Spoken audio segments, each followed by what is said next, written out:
Chapter 749. You have to know how much I envy you. Even if I want to have a child with Sheng Xiao now, he won't let me.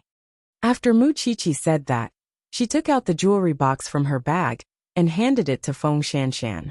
What is it? Feng Shanshan took it and opened it. Seeing that it was jewelry, she looked at Mu Qiqi in confusion. Why did you give me this? There's a special device in this earring. There's a small locator. I was afraid that something would happen to you. So I asked Xiao Xiao to make this set. It won't affect you and the child. It's purely because I'm afraid of Cheng Bin's revenge. Feng Shanshan hugged the jewelry box, crying and laughing at the same time. Her emotions were very complicated. Because you're also a woman, I definitely won't give up Tang Yin and marry you. Forget it. I still want my Xiao Xiao. Mu Qiqi looked at her disdainfully. I remember that the professor is Captain Tang's uncle. Since you're pregnant, and I have to go to school, should I inform them? At least you can have more protection. The professor will be very happy. After I'm discharged, I'll tell them. It's too ostentatious to let them come to the hospital now, Feng Shanshan explained. Actually, there's no need to worry. You're staying in the colorectal department now. They won't think that you're pregnant. Mu Qiqi smiled. Feng Shanshan took out the earrings from the jewelry box and put them on. On Mu Qiqi's side, she was also making the corresponding link. Captain Tang isn't back, so only I can see this system. For the time being, no matter where you go, I'll keep an eye on you. My entire family's life is in your hands. The two of them chatted for a while, and Feng Shanshan's face became much rosier, because she was gradually letting go of the burden in her heart. Fifth aunt came back with the food, and heaved a sigh of relief when she saw this. My wife is a happy person, right? Wherever she goes, she can make people feel relaxed. You eat. I'll go talk to the doctor. Mu Qiqi got up from the bed. Feng Shanshan nodded. She did not resist Mu Qiqi's concern. Mu Qiqi went to the obstetrics and gynecology department and found Feng Shanshan's attending doctor. The doctor roughly told her about Feng Shanshan's situation. Today, our doctor gave Miss Feng a more comprehensive physical examination and found that there's a possibility that she has uterine fibroids. Because of her pregnancy, the fibroids may grow, so she needs to be checked regularly. In the future, she'll need her husband to take care of her. Will it affect the fetus? How should I put it? There's a certain impact, but the current situation isn't much. If we pay attention to all aspects, the child can be delivered smoothly. When the time comes, we can also remove the uterine fibroids. As a medical student, Mu Qiqi knew the severity of the situation. Feng Shanshan herself knew that what hurt her was probably what the doctor said about needing her husband to take care of her. It was difficult for them to see each other every day. How could they take care of her? No matter how much she helped Feng Shanshan, there were many things that she could not do. No matter how careful Fifth Aunt was, she was still an outsider. It was impossible for her to replace Tang Yan's position in Feng Shanshan's heart. Therefore, she still wanted to tell Professor Tang about this. After all, he was Tang Yan's most important family member in the world. This way, Feng Shanshan could also feel the warmth of a family. Then that's it. I hope the doctor can take care of me. Thank you. Mu Qiqi thanked the doctor. After saying that, Mu Qiqi left the doctor's office. However, when she left the obstetrics and gynecology department, she met an acquaintance at the counter. It was Gu Xiling. The two of them saw each other, but they each had their own thoughts. There was no need to greet each other, so Mu Qiqi left the obstetrics and gynecology department. Gu Xiling took advantage of Sheng Kai's absence to ask about the test tube. But why was Mu Qiqi here? Was she pregnant? Or did she have some gynecological disease? If that was the case, it would be good if she had cancer. Mu Qiqi did not want Gu Xiling to know about Feng Shanshan, so she did not go to the inpatient department to look for Feng Shanshan. She only called her. I saw Gu Xiling in the hospital just now. I don't want to be suspected and followed by her, so I won't come to look for you. Rest early and don't let your imagination run wild. Okay. Feng Shanshan nodded as she drank her soup. If you need anything, just tell Fifth Aunt. Also, I talked to the doctor just now. I think you should contact the professor now. They are Captain Tang's only family, and they will also be your family. What you need now is the warmth of a family. This is something I can't give you. I'll think about it myself. Mu Qiqi hummed in acknowledgement and hung up. She absolutely trusted fifth aunt.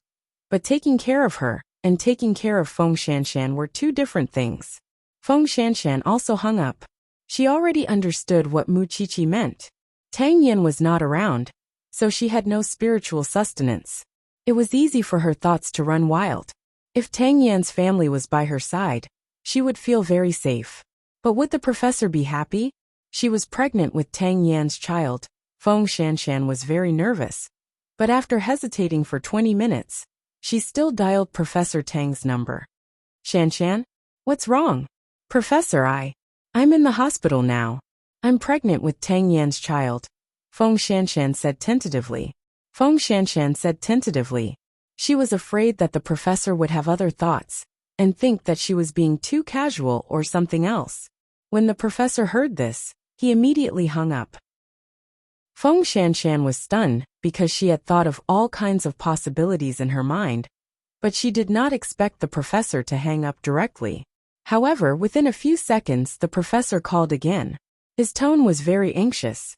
Shanshan, which hospital are you in? I brought your aunt over to see you. I was in a hurry to hang up just now and forgot to ask the hospital. Feng Shanshan's heart suddenly came back to life, so she quickly reported the department and ward she was in. Professor Tang acted as if his daughter-in-law had a child. He was so anxious that he even forgot to change his shoes and directly brought his wife to the hospital. He found Feng Shanshan in the anorectal ward. Why are you in this department? Qiqi said that it's safe this way. Feng Shanshan explained to the professor. Good child. Mrs. Tang sat down by Feng Shanshan's bed and held her hand without any grudge. Since you're pregnant, we won't stay in the hospital anymore. Aunt will take you home and take good care of you. Fifth aunt thought that the professor and Mrs. Tang were Feng Shanshan's family, so she advised her. Miss Feng, no matter what, you have to stay by your family's side. No matter what, your family won't hurt you. But Feng Shanshan told Professor Tang and Mrs. Tang what the doctor said. Don't tell me you haven't heard of it. Godfather will naturally arrange everything. Also, when the house is settled, you will move out with me. Gu Xiling, I'm not asking for your opinion now. I'm just informing you. Gu Xiling looked at Sheng Kai with extreme hatred. In her heart, Sheng Kai would always be a pile of mud that could not be helped.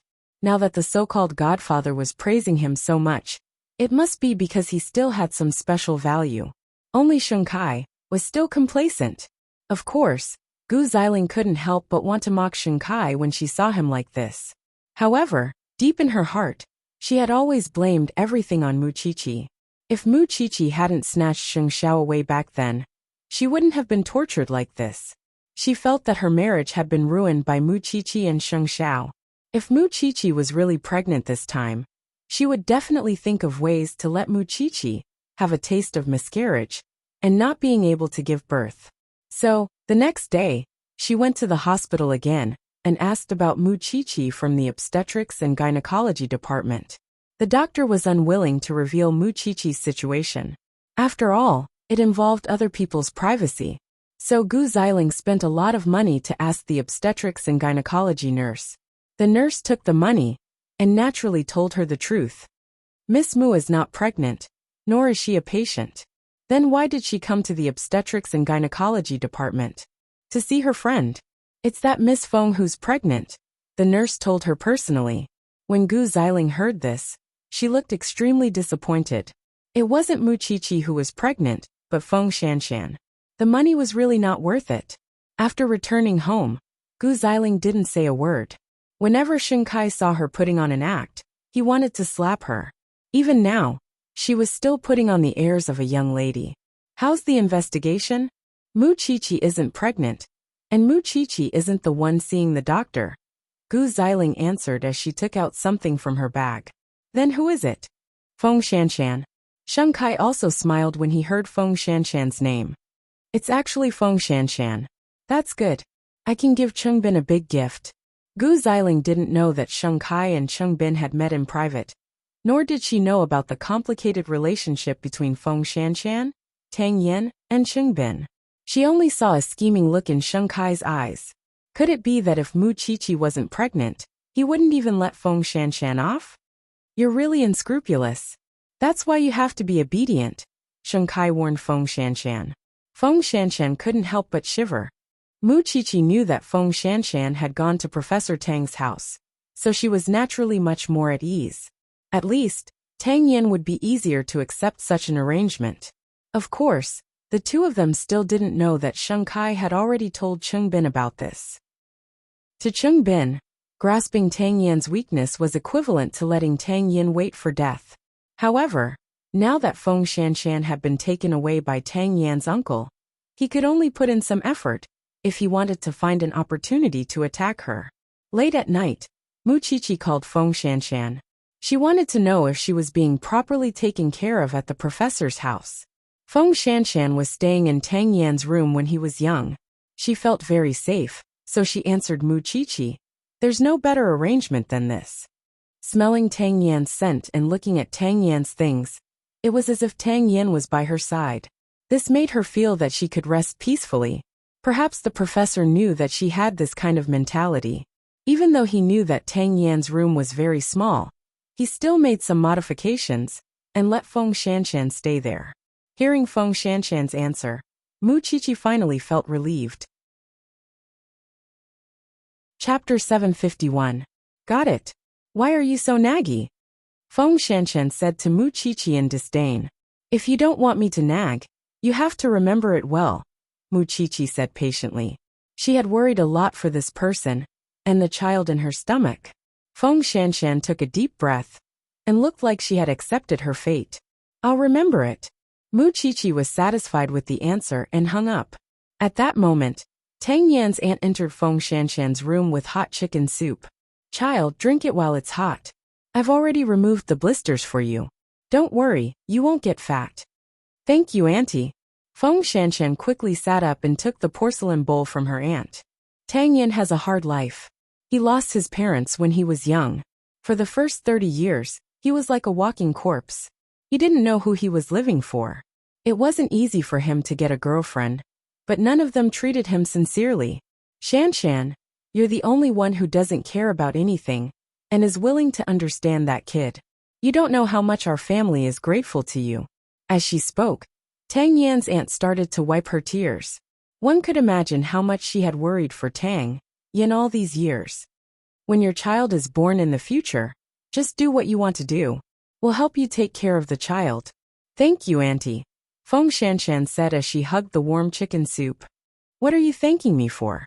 You and the child aren't very stable yet, so I won't disturb you anymore. You should rest early. His uncle and I have been keeping this room for Tang Yan. Every time he comes over, he stays here, so I think you'll feel more at ease living here. Feng Shanshan nodded. Her words of gratitude were overflowing. However, before she went to bed, she still habitually dialed Tang Yan's number. Although his phone was still turned off, at this moment, her heart was no longer as flustered as before. Instead, there was a hint of warmth. The next day, Mu Qiqi was still sleeping on the bed. Sheng Xiao took the jewelry that he had just made and put it on her wrist. When Mu Qiqi opened her eyes, she tugged at the chain on her wrist in a daze. Then, she sat up and saw that the man was wearing a white shirt. So, she got off the bed barefooted and hugged his waist. You're done so soon? The other set is in the study, Sheng Xiao replied calmly. It's not very exquisite because it's functional. I like the industrial style. Mu Qiqi shook the bracelet on her wrist. It was a pure black bracelet made of titanium steel. There were several unique geometric patterns hanging on it, each of which contained a great deal of meaning. By the way, when I went to the hospital to visit Feng Shanshan last night, I bumped into Gu Xiling. So I plan to go to the hospital again today to check if this woman has asked about anything. After all, she's very curious about everything about us. Mu Qiqi was now more cautious than before. That was why Gu Xiling refused to let go of any opportunity to deal with them. However, if she found out that Feng Shanshan was pregnant, would there be serious consequences? She did not know what was going on with Sheng Kai and Third Master Long, so she did not go back to the branch office to ask. With a trace of worry, Mu Chichi went to the mixed martial arts school. Even if she was anxious now, it would be useless. However, during lunch, she frequently fell into a daze, which made Sheng Xiao quite dissatisfied. I just taught you a lesson this morning, and now you're being disobedient again? Xiao Xiao, what harm would it do if Sheng Kai finds out that Feng Shanshan is pregnant? After Sheng Xiao heard this, he put down his knife and fork and stared at Mu Chichi. After a while he replied, according to the latest news, Sheng Kai and Third Master Long should have buried the hatchet. If I were Sheng Kai, I would still form an alliance with Third Master Long. Chapter 752.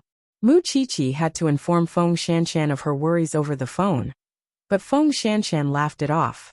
I don't go out now, and I'm living in the military compound. Even if Chungbin wants to make a move on me, he has to find an opportunity.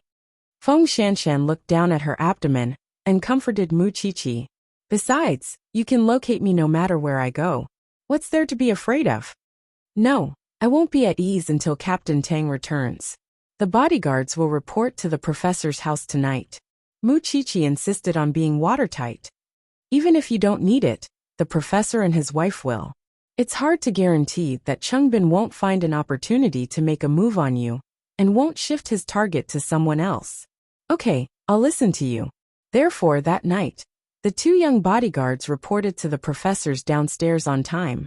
When Professor Tang saw this and heard Feng Shanshan's explanation, he smiled in relief. Xiaoqi is really loyal. It's your blessing to have a friend like her. I'm just afraid of causing you inconvenience. We all know about Chungbin's matter.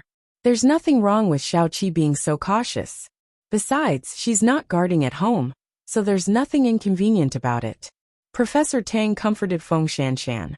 When Tang Yin comes back, ask him to quickly settle Chungbin's matter. Otherwise, we won't be able to rest assured if he threatens you all day. He also wants to settle it. However, Chungbin did not make a move, and did not make any mistakes. As a police officer, he could not abuse law enforcement. Everything could only be decided after Tang Yin returned. Chungbin's men observed Professor Tang for an entire day. Not to mention making a move, they could not even see Feng Shanshan. In addition, Mu Chichi had hired bodyguards. It was almost impossible for Chungbin to do anything before Tang Yin returned. Third Master Long noticed that Chungbin had been absent-minded the whole day, so he asked him, now that Tang Yin is a criminal police officer, he's surrounded by elite backbones at all times. His physical fitness and mind are also strong. In addition, he knows that you've been released from prison, and is on guard everywhere. It's impossible for you to deal with him now. But Third Master, he's not a narcotics officer now, but he's still investigating the source of those things that appeared in Huangyao. Aren't you afraid? Chungbin asked Third Master Long, what am I afraid of? I'm a serious businessman now. Those messy things have nothing to do with me. I don't need to be afraid at all. On the other hand, you Chungbin can't bear to mess up big plans. If you don't have enough patience and can't wait until Tang Yin lets his guard down, then the prison door will open for you. Chungbin also understood this logic. However, Feng Shanshan was clearly Tang Yin's weakness. It was also a rare opportunity for him to take revenge on Tang Yin in the near future. Unfortunately, Feng Shanshan was surrounded by people who were not to be trifled with, and Mu Chichi was the first to bear the brunt. No, it should be Sheng Xiao, who was standing behind Mu Chichi. This man was not inferior to Tang Yin at all. In fact, in terms of scheming, he was invincible. Third Master, I've suffered a lot in prison for so many years. I once swore that if I can't cripple Tang Yin with my own hands, then the rest of my life will be in vain. I'm not afraid to tell you that Tang Yin's woman is pregnant. I've been observing her for a few days. Tang Yin isn't in Jianchuan, so I plan to use his woman to attack him. You don't want someone to stand behind you with a knife all the time, do you? So no matter what, I won't give up this opportunity. I also hope that you can fulfill my wish. Of course, if you don't want to get involved, it's fine. I just hope that you won't stand in the way. When Third Master Long recruited Chungbin, he knew that this person was not easy to control. He was a ticking time bomb. After Third Master Long heard this, he did not say anything. He only sighed faintly. If you fail, contact Uncle Chong. He can help you deal with the aftermath. Thank you, Third Master. After Chungbin finished speaking, he cupped his fists and bowed. This was considered giving Third Master enough face and respect, but he would still do it. It didn't matter if Feng Shanshan hid and did not come out. But wasn't she pregnant? She had to go for a prenatal checkup, right? He did not believe that he could not seize the slightest chance. But how could Mu Qiqi not understand what he understood? Feng Shanshan would definitely not choose the same hospital for her prenatal checkup. At most, it would be a little more troublesome. At night, Mu Qiqi followed her usual practice of talking to Feng Shanshan. She was stricter than an old maid. In 2 days, you'll be going for a prenatal checkup. I'll have to send more people. Am I pregnant with a national treasure?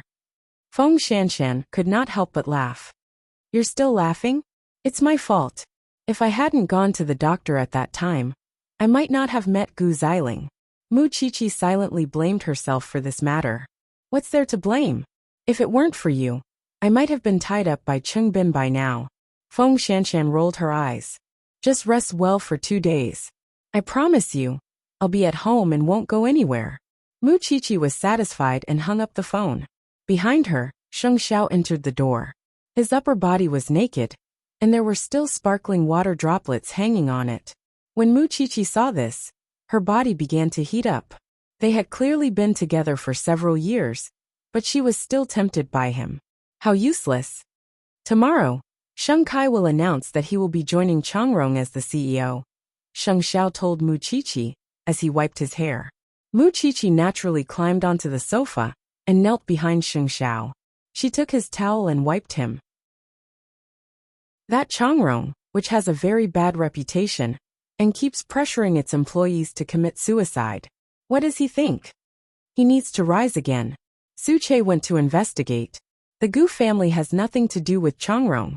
This proves that there's someone behind him. What exactly is he doing this for? To catch up to you? Then it's impossible for him to do so in this lifetime. Mu Qiqi said confidently. If he just wants to suppress Huang Yao, it'll be difficult. After all, third brother may look like a bronze, but he's a fool with a fool's luck. He's surrounded by kings. Now, other than unwillingness, the only thing that can support him is hatred. If he loses these goals, his life will lose half of its meaning. Sheng Xiao combed his hair, hugged Mu Qiqi's lazy waist, and put her in his arms. Mu Qiqi leaned into Sheng Xiao's arms and blinked at him. I still have to go out later. Huh? Chapter 753. Sheng Xiao did not say anything. He simply got up and sat down on the bed. You really have a lot of people to worry about, he said slowly. Mu Qiqi felt sour at those words. She took off her clothes, jumped onto the bed and hugged Sheng Xiao. Sheng Xiao was stunned. He looked down at the woman on top of him. Aren't you going out? I'm not going out. I'm suddenly sleepy. Sheng Xiao pushed her hand away and snorted coldly. Lu Qianqian is waiting. She's so busy now.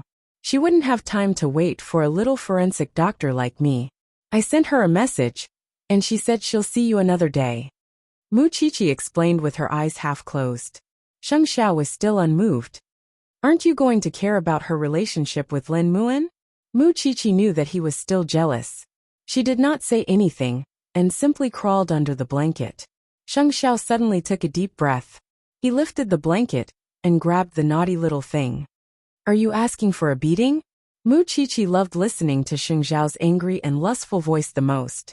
It made her whole body go numb, and her brain feel so comfortable that it was completely out of control. You're ignoring me. Why do you care? Mu Qiqi said vaguely. Sheng Xiao grabbed her arm and pulled her to him. Who asked you to do that? Where did you learn it? I just want you to be happy. Mu Qiqi blushed. She was a little shy at first, but soon regained her bashful look. You're my man. I love every part of your body. What's wrong? Sheng Xiao scrunched up his face. I don't need you to please me. But, don't you want to? What Sheng Xiao could not stand the most was Mu Qiqi's expression right now. She was asking so seriously, and her eyes were misty, making it impossible for him to refuse her. So he turned around and regained his sovereignty. I won't be able to handle it if you go and look at something weird again, little one. Even if I look at something weird, it's only for you. With those words, a night of entanglement was inevitable. It was as if Xing Xiao could never have enough of this little one. They were already an old couple, but he was still so hungry. Of course, this thing still had some eyesight. It could see through his anger at a glance, and it also knew to come and coax him at the first instance. After verifying it in many ways, it was indeed not in vain. As for Lu Qianqian, she was going to talk about a collaboration that day, so she rejected Mu Qiqi. It was fair for each of them. Although she and Xiao Qi had not seen each other for a long time, they were like old friends and did not feel distant at all. She understood Mu Qiqi. She did not go out last night, because she was held back by someone and could not move. Well, she was used to Mu Qiqi prioritizing her lover over her friends. This was the 5th day since Tang Yin left. Logically speaking, he should be returning within these 2 days. Feng Shanshan wanted to wait for him to come back before going for a prenatal checkup. However, if he didn't come back, what would happen if the baby in her stomach was delayed? Therefore, after much consideration, she discussed with the professor and decided to go to the hospital first to ensure the safety of the mother and child. In the morning when she was going to the hospital, Feng Shanshan called Mu Qiqi. She also applied for leave and sent more bodyguards to protect Feng Shanshan. When Chengbin saw this, he knew that his plan could not be carried out again. It was all because of Mu Qiqi's tricks. Who was this to her? Why did she have to protect her so well? Chengbin felt indignant just thinking about it. However, in the blink of an eye, Mu Qiqi had sent all the bodyguards to Feng Shanshan. In other words, the old couple at home were alone. It was not that he did not have a chance, so he changed his route. Although he might not be able to do anything to Feng Shanshan, he could still think of many ways to deal with this pair of old things. According to the observation of the people he sent, Professor Tang always drove to the branch office by himself. The route was also the same and had never changed. However, the traffic on that road was complicated, so there were not many places to start. On the other hand, Tang Yan's aunt always went out alone and did not like to drive, so she could be a target. However, he had underestimated Mu Qiqi's intelligence. After all, Mu Qiqi was a forensic doctor and had dealt with criminals of different levels. She would also make assumptions and think about what these criminals were thinking. Now that the entire family's attention was on Feng Shanshan, it would not be easy for Professor Tang and his wife to attract the attention of others. The chances of attacking them were much higher. Chengbin had this in mind, so he was at ease not far from the entrance of the courtyard to observe when Tang Yan's aunt went out. Not long after Feng Shanshan left, her aunt also went out with the information. She was used to taking a car because it was environmentally friendly. When they passed through the narrow alley, Chengbin signaled to the helper in the car to drive over and kidnap her into the car. And the helper did so. However, it was at this moment that a white car suddenly blocked the path of the small truck and picked up Tang Yan's aunt. When Chengbin saw this, he immediately retreated, because he knew that he was also being targeted. It was Mu Qiqi again. Not only that, but when Chengbin left, he also received a note from an adult. The handwriting on it was beautiful, and it was obvious that it was written by a woman. It was so difficult to get out of prison, and as soon as you got out of prison, you had the idea of hitting a pregnant woman. Do you want to go back immediately? Chengbin was so angry that he tore the note to shreds, because he suddenly understood that he was too stupid. He had come to alert the enemy before everything was ready. This was clearly the behavior of a reckless man. How could he have schemed against Tang Yan? He was too impulsive and overconfident. Or perhaps, he had become stupid after being in prison. That was why he made such a stupid decision. Of course, there was also Sheng Kai's instigation and encouragement. It turned out that Third Master's words were all right. Hiding was his way out. Thinking of this, Chengbin immediately retreated. Feng Shanshan was only pregnant, and she still had to give birth. Even if the child was safely born, it would take time to raise it into an adult. There were so many opportunities in the future. Why was he so obsessed? Of course, if he wanted to fight to the death, then killing Feng Shanshan alone would be enough to make Tang Yin wish he was dead. Therefore, he would always pay attention and monitor Feng Shanshan. Because of Mu Qiqi's protection, Feng Shanshan went through the prenatal checkup smoothly. When the doctor got the results, he said that there were some small problems, but he only asked her to have regular prenatal checkup. It would not have much of an impact. Mu Qiqi watched her finish the ultrasound and was relieved. I think Captain Tang should be back in the next 2 days. When that time comes, I'll remove your bodyguards. Did you see Qingbin today? Feng Shanshan asked her. Chapter 754. Qingbin returned empty-handed. After returning to his residence, he kept drinking.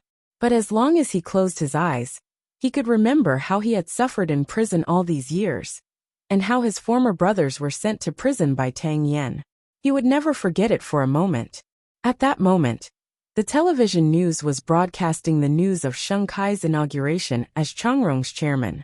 Qingbin put down the bottle and went to Third Master Long's manor. Third Master, I'm sorry. Third Master Long knew that he wanted to rely on Sheng Kai and did not force him. A good bird chooses a tree to nest in. I won't blame you. You can go. Why did Qingbin choose Sheng Kai? It was because Sheng Kai had a deep grudge against the Sheng family, which was why he was closer to his destination. Third Master Long only wanted to protect himself, so even if Sheng Kai was an idiot, he was willing to follow him. In the afternoon, the news of Sheng Kai's inauguration was still rolling. The secretary received Sheng Zhao's order and entered the office to wait for instructions. Prepare a gift and send it to Changrong. Yes, President, the secretary said respectfully. Then, do you have any requests for gifts? I don't have any requests. Just give it to me, Sheng Zhao said without looking up. He was just being polite. Actually, today, the people around Sheng Kai kept congratulating him. But what really caught his attention was the gift from Zhongting. What was that supposed to mean? A reminder? Don't forget, the future is long. Gu Xiling was quite obedient today. No matter how unwilling she was, Sheng Kai was the CEO of a company, and she was the CEO's wife. Changrong's reputation used to be very bad. Perhaps if the two of them worked hard, they could change the situation. However, she had no idea how naive she was, because she did not understand the meaning of Changrong's existence. In the evening, Qingbin appeared at Changrong's banquet. Sheng Kai saw Qingbin appear at the door and asked someone to bring him into the VIP room. A moment later, he left the guest and entered the VIP room. Before Qingbin could speak, he said, "You failed, right? You know, with Mu Qiqi and Sheng Xiao around, it'll be hard for you to succeed. If you really want revenge, the first thing you have to do is to get rid of these two people. I happen to lack a bodyguard. How about it? Are you interested? I can take up the position at any time," Qingbin replied. "Welcome to my team." Sheng Kai laughed. "Of course, I have to package you well. At the very least, I'm the CEO of Changrong. I can't bring a person with a criminal record with me, but you don't have to worry about that. Go home and wait for my call." Qingbin stood up from the sofa. Before he left, he asked Sheng Kai hesitantly, "Will you really help me take revenge? I'm not like Third Master Long. My goal is very clear. I want to deal with the Sheng family. I've helped you clear away the Sheng family. Whether it's Feng Shanshan or Tang Yin, they've all lost their protection. Do you think it'll be easy for you to do it? Does this count as help?" Qingbin was silent. He turned around and left the hotel's VIP room. After Qingbin left, Sheng Kai called Jinbo Godfather. "I've found a fighter. Everything is ready. Kai, in order to celebrate you taking over Changrong, Godfather wants to give you a gift." Sheng Kai did not know what gift Jinbo was talking about. He only felt anticipation from the bottom of his heart. "Then I'll thank you in advance, Godfather. What else could it be that could make Sheng Kai happy? It must be related to the Sheng family."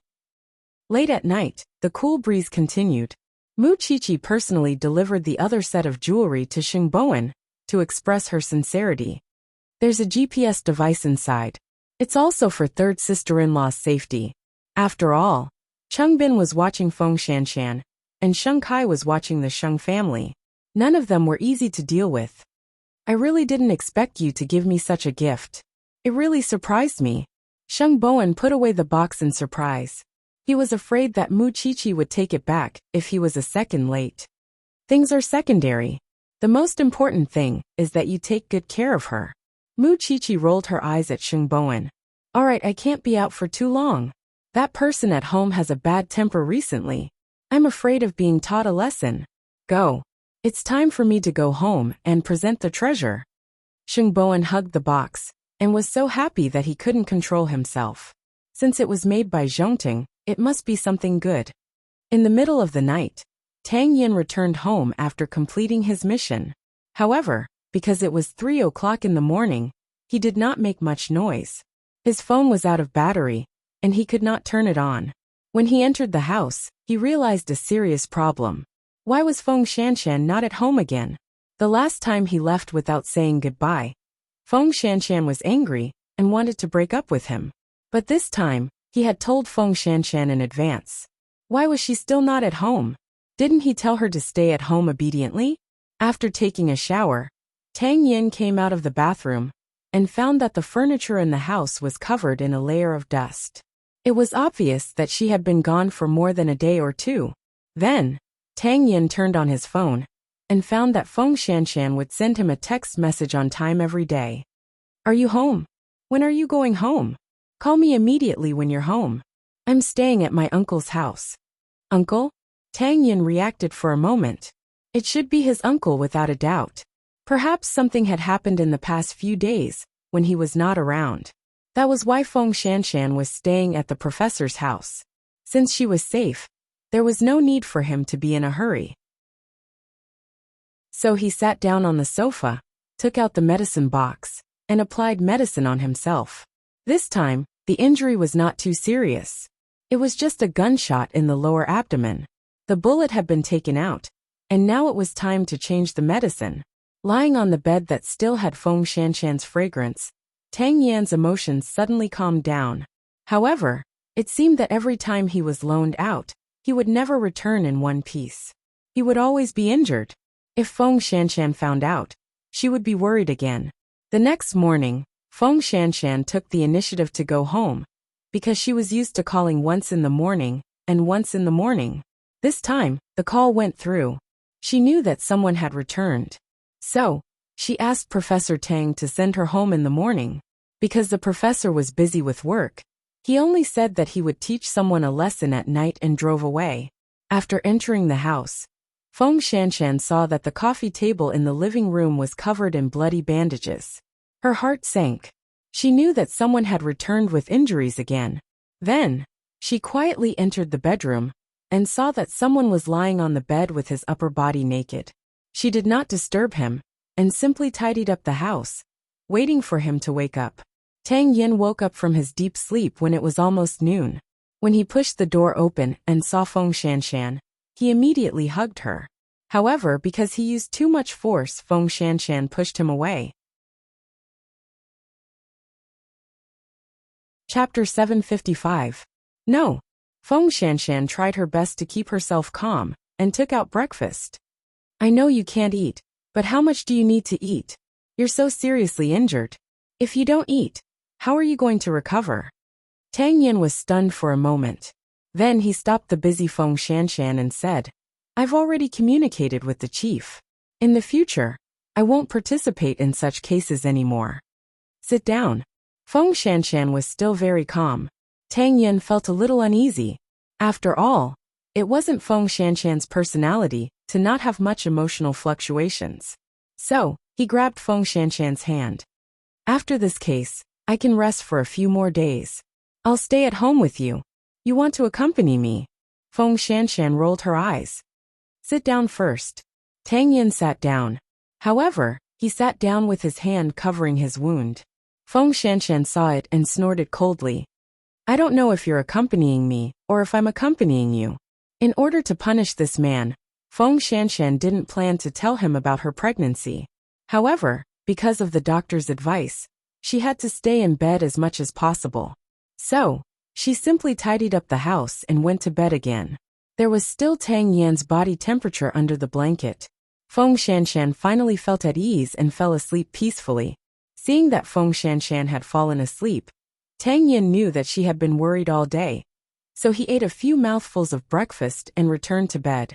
He lay down beside Feng Shanshan and held her in his arms. In her sleep, Feng Shanshan was very uneasy. She kept kicking the blanket, and sometimes she would even talk in her sleep. Tang Yan's heart ached. He had never felt so deeply that he wasn't a man. Then, he hugged Feng Shanshan tightly and comforted her gently. "I'm here. I'm back." Originally, Tang Yin wanted to hug Feng Shanshan and sleep for the whole day, but the police station still called. "Captain Tang, there's another suicide at Chongrong Electronics. This is the 4th case in the past 2 years. Also, there's something strange. The girl who committed suicide this time has a lot of similarities with the suicide case we determined previously." It was a call from Old Chung. He had only been back for 1 night, and these people already knew his whereabouts. Initially, Tang Yin didn't want to bother with it, but he knew that Sheng Kai had taken over Chongrong Electronics. So after making lunch for Feng Shanshan, he went out with his injuries. After arriving at the branch office, Old Chung quickly came up to him. However, when he saw that Tang Yin didn't look well, he felt a little guilty. "Captain Tang, are you injured?" "It's a small injury," Tang Yin answered. "I don't want to disturb you, but this matter is a little. I'll go to the autopsy room first," Tang Yin said firmly again. Then he turned the corner and went to the autopsy room. Professor Tang looked up and saw him. He stopped his work and glared at him. "Why are you here? Coming back to work right after coming back? You to work right. She's resting at home." "I'm just here to report to the director," Tang Yin explained. He did not understand why the professor was so agitated. "It. She, to say T. To she. To T. It to Sean. T. T to T to. To T to Feng. T. I'll go back after I finish my report," Tang Yin promised. "Get lost. I'll deal with the director," Professor Tang instructed. "You're already going to be a father, yet you don't care about your family at all. If I were Shanshan, I would leave you immediately. What a bastard."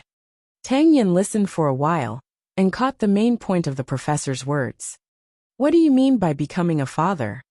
Shanshan didn't tell you?" "Say what?" "She's pregnant." Professor Tang glared at Tang Yin with a disappointed look. Hearing these words, Tang Yin was stunned, and his body stiffened. A moment later, he turned around and left, completely ignoring Old Cheng's shouts behind him. No wonder she wanted to move to his uncle's house. No wonder she wanted to rest in bed in broad daylight. No wonder, when she saw him, her tone was so calm. No wonder Tang Yin drove straight home. When he entered the house, Feng Shanshan was still unconscious.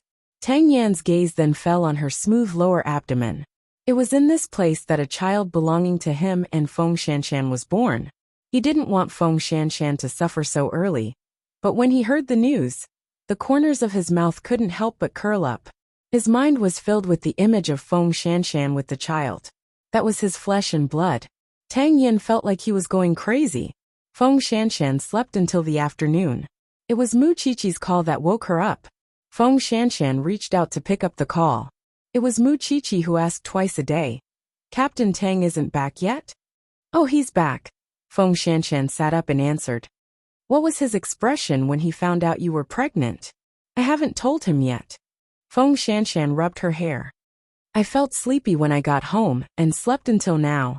"All right, then you rest." Mu Qiqi hung up, and Feng Shanshan also put down her phone. Then, she saw Tang Yin appear at the bedroom door. "Did you sleep enough?" Feng Shanshan nodded and touched her stomach. "I'm a little hungry. Get up and I'll take you to eat. Then, we'll go to the hospital for a checkup. I want to see it with my own eyes." Tang Yin helped her up. Feng Shanshan was stunned for a moment and looked at Tang Yin. "Weren't you afraid of dragging me down in the past? Now that I'm pregnant, isn't it even more dangerous? We're getting married right away. I don't want you and the child to get criticized by others. Whether it's dangerous or not, we'll talk about it later. I'll take care of it. Are you willing to marry me because of the child?" Feng Shanshan frowned and sat by the bed, unwilling to get up. "No, I never planned to let go. It's just that the child appeared earlier," Tang Yin explained. These were his heartfelt words. Ever since we got together, I've treated you as my only partner in this life. It's never changed. You didn't tell me. In the past, you always thought that you didn't want to have any emotional involvement with me. Even if I told you, you wouldn't care. That was true. Feng Shanshan was finally satisfied. She grabbed Tang Yan's hand and got up. Actually, if you want to go on a business trip and investigate a case, it's still the same. I only hope that you can do what you promised me. When we give birth, you must be by my side. Even if it's investigating a case or carrying out a mission, I only want to be by your side. Tang Yan said what he really thought, because this was what he was thinking about when he was carrying out a mission. I don't want to get hurt again in the future.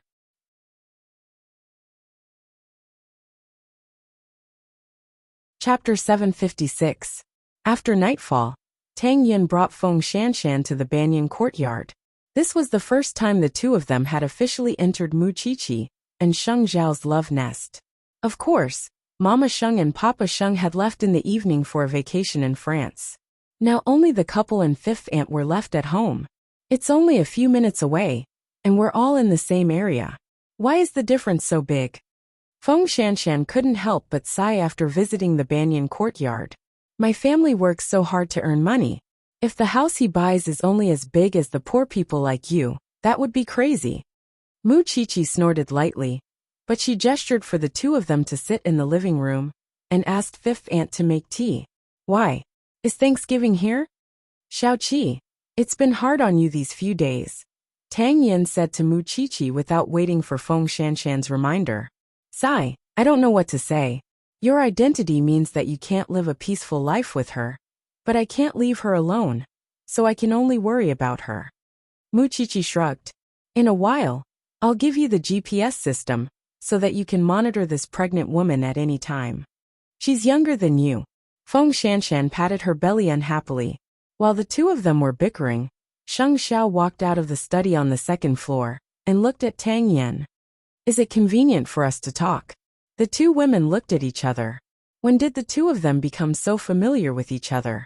However, before the two of them could react, Tang Yan had already stood up and followed them to the second floor. Mu Qiqi looked at Feng Shanshan suspiciously and then understood. It's probably because of Changrong and Sheng Kai. Changbin followed Sheng Kai. The first thing Sheng Xiao said after closing the door was to tell Tang Yan this news. Sheng Kai isn't as difficult to deal with as Third Master Long. But he's definitely more disgusting than Third Master Long. Third Master Long knows how to weigh the pros and cons. Benefits come first. But Sheng Kai is only doing it for revenge. Sheng Kai needs a fighter who won't break his arm, and Changbin needs a chance to get close to you. That's why the two of them joined forces so quickly. Therefore, their target is no longer just you or me, but all of us. After Tang Yan heard Sheng Zhao's words, he nodded lightly. I will thoroughly investigate the matter regarding Changrong. The mad dog is so eager to bite me, so I can't sit still and wait for death. A few years ago, I could send Qingbin to prison. Today, I can also make Sheng Kai stay in prison. Let me know if you need any help, Sheng Xiao said to Tang Yan. I don't need any help except protect Feng Shanshan. Sheng Xiao knew that it was Tang Yan's ribs. Just like Mu Qiqi to him, no one could touch it. The two men exchanged a few words and returned to their respective women. Downstairs, Mu Qiqi and Feng Shanshan were almost done. Captain Tang has just returned. You must have a lot to say. Don't waste your time here. Go back. Mu Qiqi began to chase the guests away. It was rare that her parents were not at home, and she had something she wanted to do with Xiao Xiao. I don't plan to stay long. Feng Shanshan snorted and stood up with Tang Yan's help. By the way, I know a little about Changrong Electronics. It seems that the Major Crimes Division is in charge of this case. Xiao Qi, are you going to participate too? You're a pregnant woman. Why are you worrying so much? Mu Qiqi glared at her. Go back and rest. Of course, Mu Qiqi wanted to participate. Not only because she wanted to see Sheng Kai play tricks, but she also wanted to know what kind of secrets were hidden behind so many suicides. Of course, she did not know that this case was related to the previous one.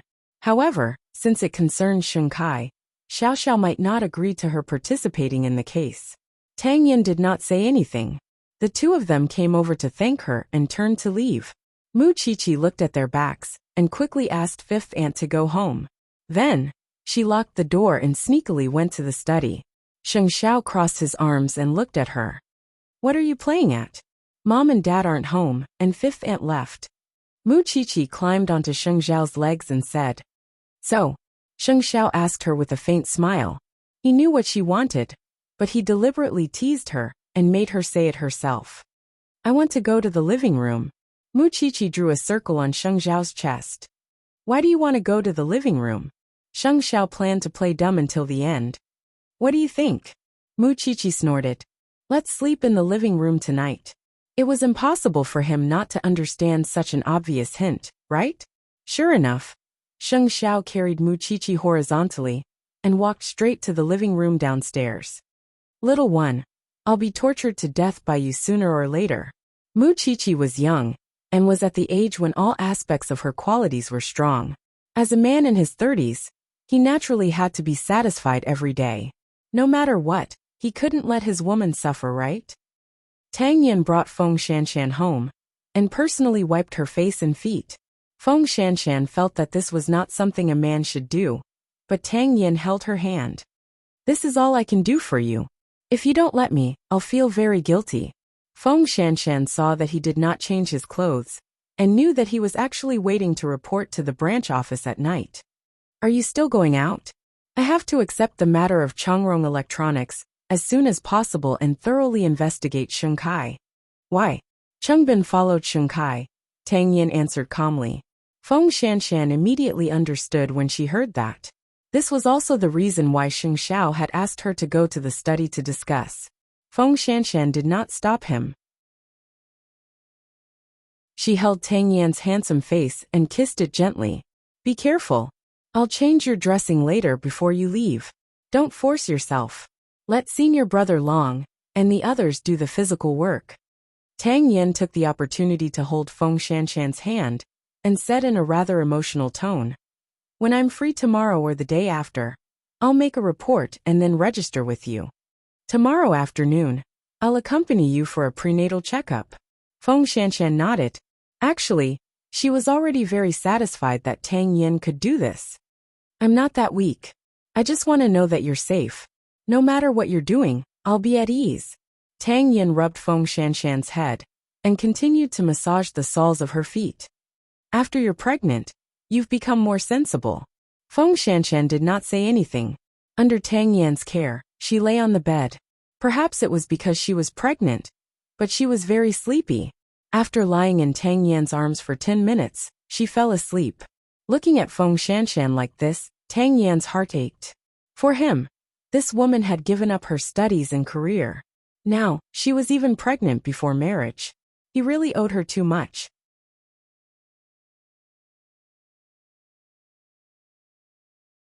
Chapter 757. Of course, Sheng Kai had not expected Chongrong to have another suicide incident. However, as soon as he took over the position of CEO, such a scandal broke out that night, making it very difficult for him to do public relations. For this reason, he could not understand why Jin Bo wanted him to invest in Chongrong.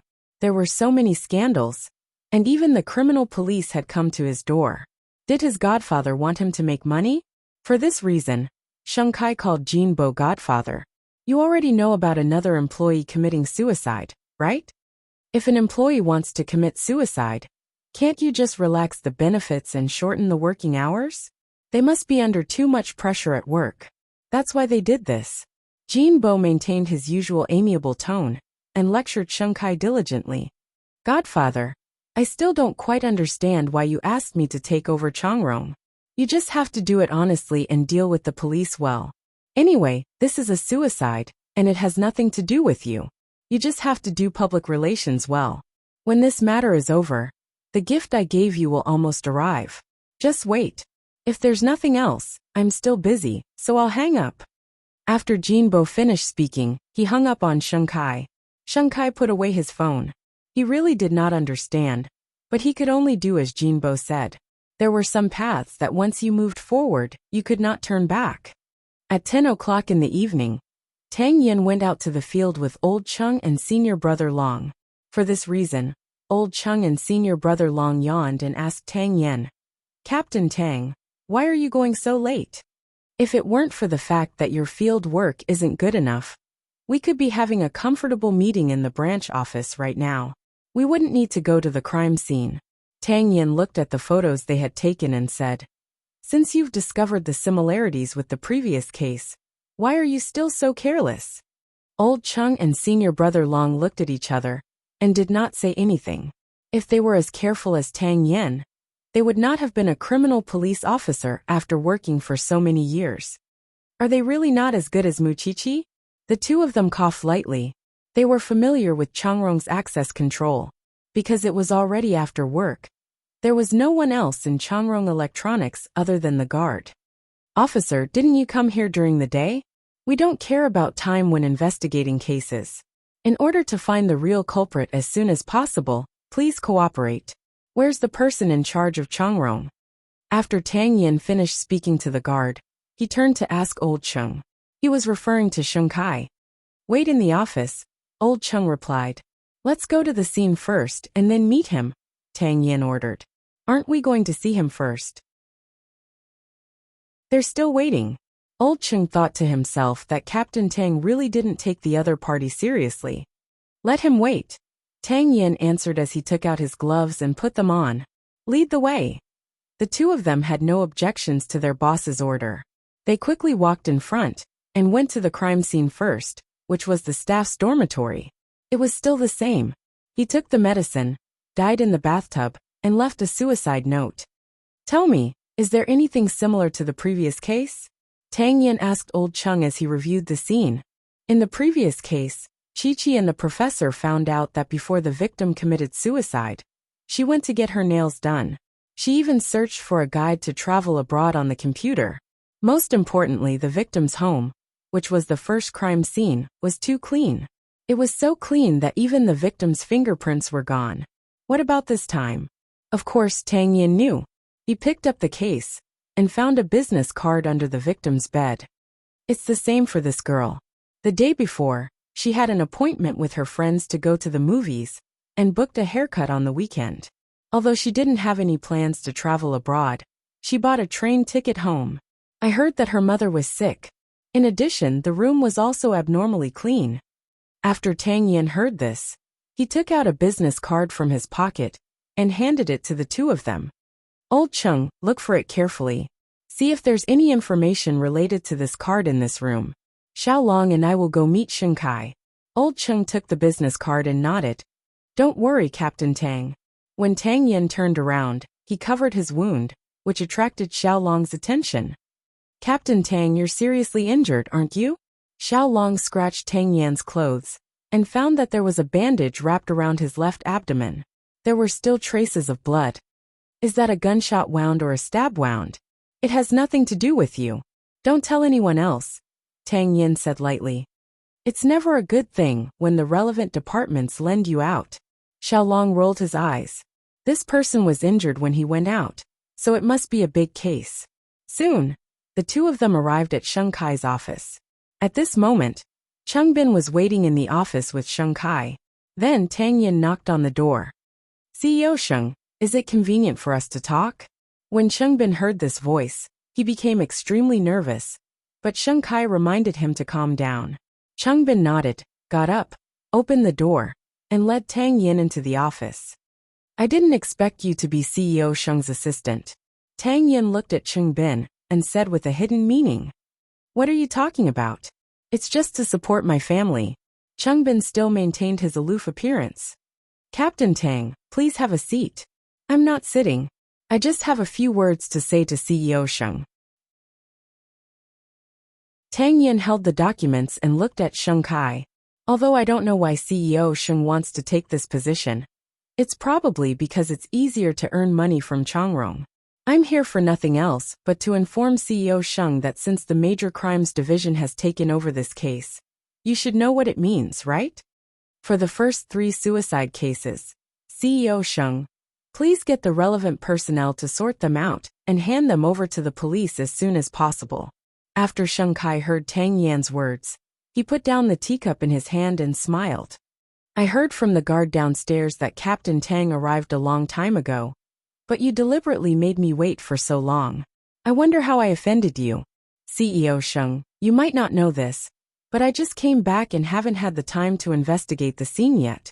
My subordinates didn't do a good job, so I have to personally investigate the scene to be at ease. So it's my fault for making CEO Sheng wait, Tang Yin said as he looked at Sheng Kai. You're just the captain of a criminal police team. Aren't you a little arrogant? This is just a simple suicide case. Is the police so lacking in performance? Maintaining law and order is our duty, Tang Yin replied firmly. Previously, when Zhongting had an accident, we could still cooperate according to the law, but not when it came to Changrong. Sheng Kai was choked by Tang Yin.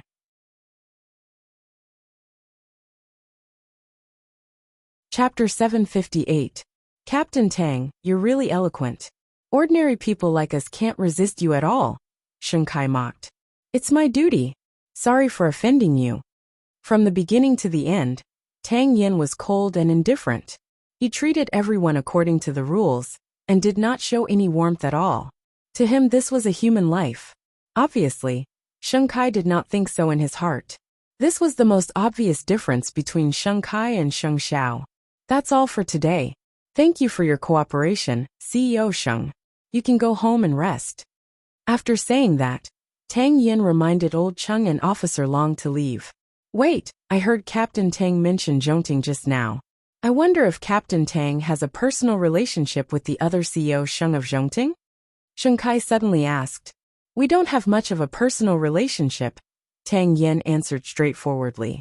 Captain Tang, don't mind me. I just don't want any personal grudges to be mixed in the case. Of course. I also hope that the police can close the case as soon as possible. After all, I still have to make money. This is a human life. Of course, the police will do our best to solve the case as soon as possible. However, CEO Sheng, you have to understand that the person died in Changrong. You also have the responsibility of failing to supervise him. Don't think that this matter is unrelated to you. Goodbye. After saying that, Tang Yin turned around and left. This made Sheng Kai very unhappy. A mere criminal police officer actually had such an arrogant attitude. It really made it difficult for him to calm down. Now I can finally understand why you're so ruthless to this police officer. After Tang Yin left, Sheng Kai said this to Cheng Bin. Of course, Old Cheng and the others, who had already left Changrong, could not help but be puzzled.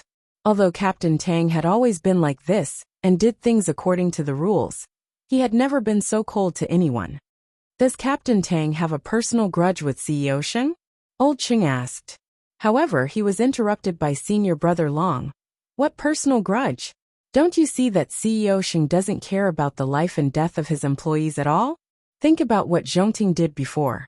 Although it's rumored that Zhongting's CEO Sheng Xiao is a good and evil person, what's the truth? He's a magnanimous gentleman. At first glance, you can tell that he's full of righteousness. Unlike this person, if he were in a fantasy world, he would be a crooked devil. It would be strange if Captain Tang likes him. Old Cheng chuckled and nodded. That's right. The two brothers are as different as clouds and mud. This is also why Zhongting can develop and grow so quickly. It's inseparable from the leader's character. Of course, this was also the reason why Tang Yin was willing to have a close relationship with Sheng Xiao. As a human being, especially a man, although he could not say that he would always make the right choice, there were still some things that he could not do. All right, I'll drive home. You two go back to the station by yourselves. Tang Yin interrupted them. Captain Tang, this is not your style. Aren't you going back to the station? I want to rest. When they heard Tang Yin say that he wanted to rest, Old Cheng and Old Cheng were so surprised that their jaws almost dropped. Was this still the impartial Captain Tang they knew? However, senior brother Long could understand. Captain Tang is injured. He should rest. By the way, Captain Tang, this is for you. Old Cheng took out a card and handed it to Tang Yin. I didn't find any effective information in the deceased's room. Come to the meeting tomorrow. Tang Yin took it back, opened the car door, and got into the car. When there was no security system at home, he would definitely stay by Feng Shanshan, and the child sighed. After Sheng Kai returned home, he was questioned by Gu Xiling. "It's so late. Why did you come back so late? Do you think it's that easy to deal with the police?" Sheng Kai told Gu Xiling about Tang Yin humiliating him at Chongrong today. He said that he doesn't have a personal relationship with Sheng Xiao. "I don't believe him at all. What can I do? Sheng Xiao is naturally better at winning people over than you in this regard." Gu Xiling snorted. "You'd better find your own reasons. Also, Sheng Kai, I still feel that there's something wrong with this matter. Why did Godfather let you take over a company that always has problems? Aren't you curious? It has nothing to do with you. Just be the wife of the CEO," Sheng Kai said as he took off his coat. "I don't want to care about you either, but I want to make sure that I won't be dragged down by you." After saying this, Gu Xiling entered the bedroom and closed the door. These two people had successfully acted out what it meant by husband and wife being birds in the same forest. When disaster struck, they would fly separately. Of course, Sheng Kai had thousands of doubts in his heart, but now that his godfather was unwilling to tell him anything, what could he do? The next day, Mu Qiqi woke up early and obediently went to the kitchen to make breakfast. It was obvious that she had a guilty conscience and wanted to do something to Sheng Xiao. After Sheng Xiao went downstairs, he sat at the dining table and drank his coffee. When he saw Mu Qiqi's little head, he asked without raising his head, "What do you want now? Can you let me participate in the case?" Mu Qiqi sincerely lay on Sheng Xiao's body and acted coquettishly. Sheng Kai suddenly took over Chongrong in a mysterious manner. There must be a secret behind it. Other than the old man, the other person he hates the most is you. I think if I participate, I can take precautions. No. Sheng Xiao directly refuted her with 2 words. Moreover, if there's any news, Su Che will know to update it. There's no need for you to specially inquire about it. Mu Qiqi had no choice but to roll on Sheng Xiao's body. When Captain Tang wasn't around, I knew you would be worried, so I definitely wouldn't say anything about going to the forensics laboratory to help. But now that Captain Tang is back, he can guarantee my safety. How can you guarantee me something that even he can't guarantee? Sheng Xiao looked at Mu Qiqi mockingly. Don't get any ideas. In the future, I'll encounter more dangerous cases. I might even be threatened like Captain Tang. What will you do then? Then we'll talk about it in 2 years. Sheng Xiao stared at Mu Qiqi and said coldly. Mu Qiqi was discouraged, but she couldn't be angry because this man was very good at assessing danger. Since he didn't want her to participate, she should just listen to him, Mu Qiqi thought. I promise you that I won't take the initiative to participate, but if the professor still needs me, I'll go over, okay? Are you sure you don't want to beg Tang Yin? Sheng Xiao glanced at her and asked. I won't. Mu Qiqi raised her hand and swore. She muttered. This Sheng Kai is getting more and more out of line. I'm also a member of the Sheng family, and I also want to participate.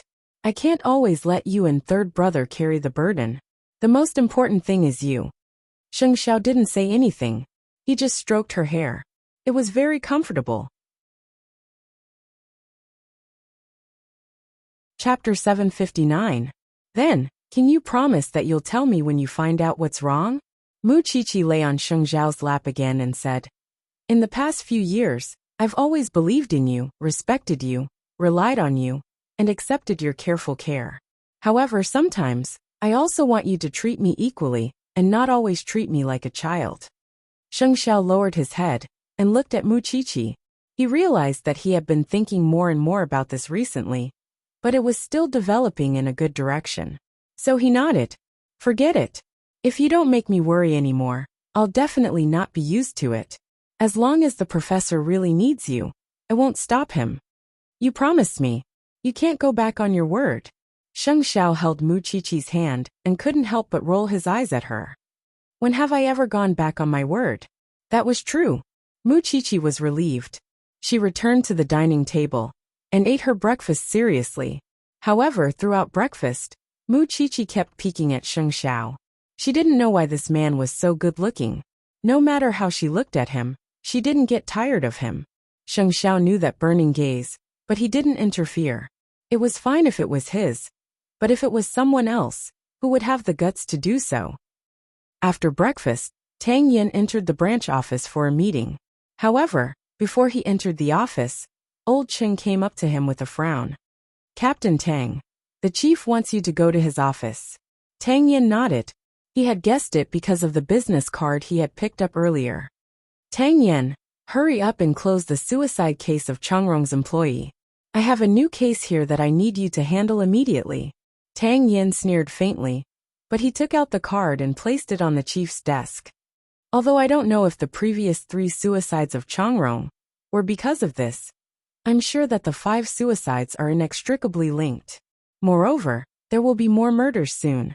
When the chief saw the business card, he was stunned. If the chief wants to be a confused person, I can only follow suit. It's just that I'm starting to wonder why I'm wearing this police uniform.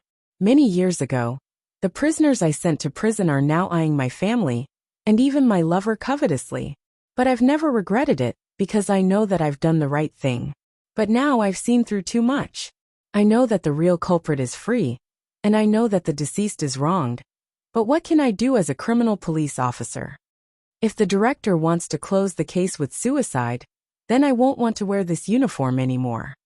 After that, Tang Yin turned around and wanted to leave the chief's office, but he was called back by the chief. "Stop right there. Are you even human?" The chief was also angry. "Do you think that you're the only one who's upset? I've been a police officer for more than 30 years, and I've caught countless criminals. I also want to catch all the criminals in this world in one fell swoop. But there are times when I have the will, but not the strength." Then there's nothing more to say.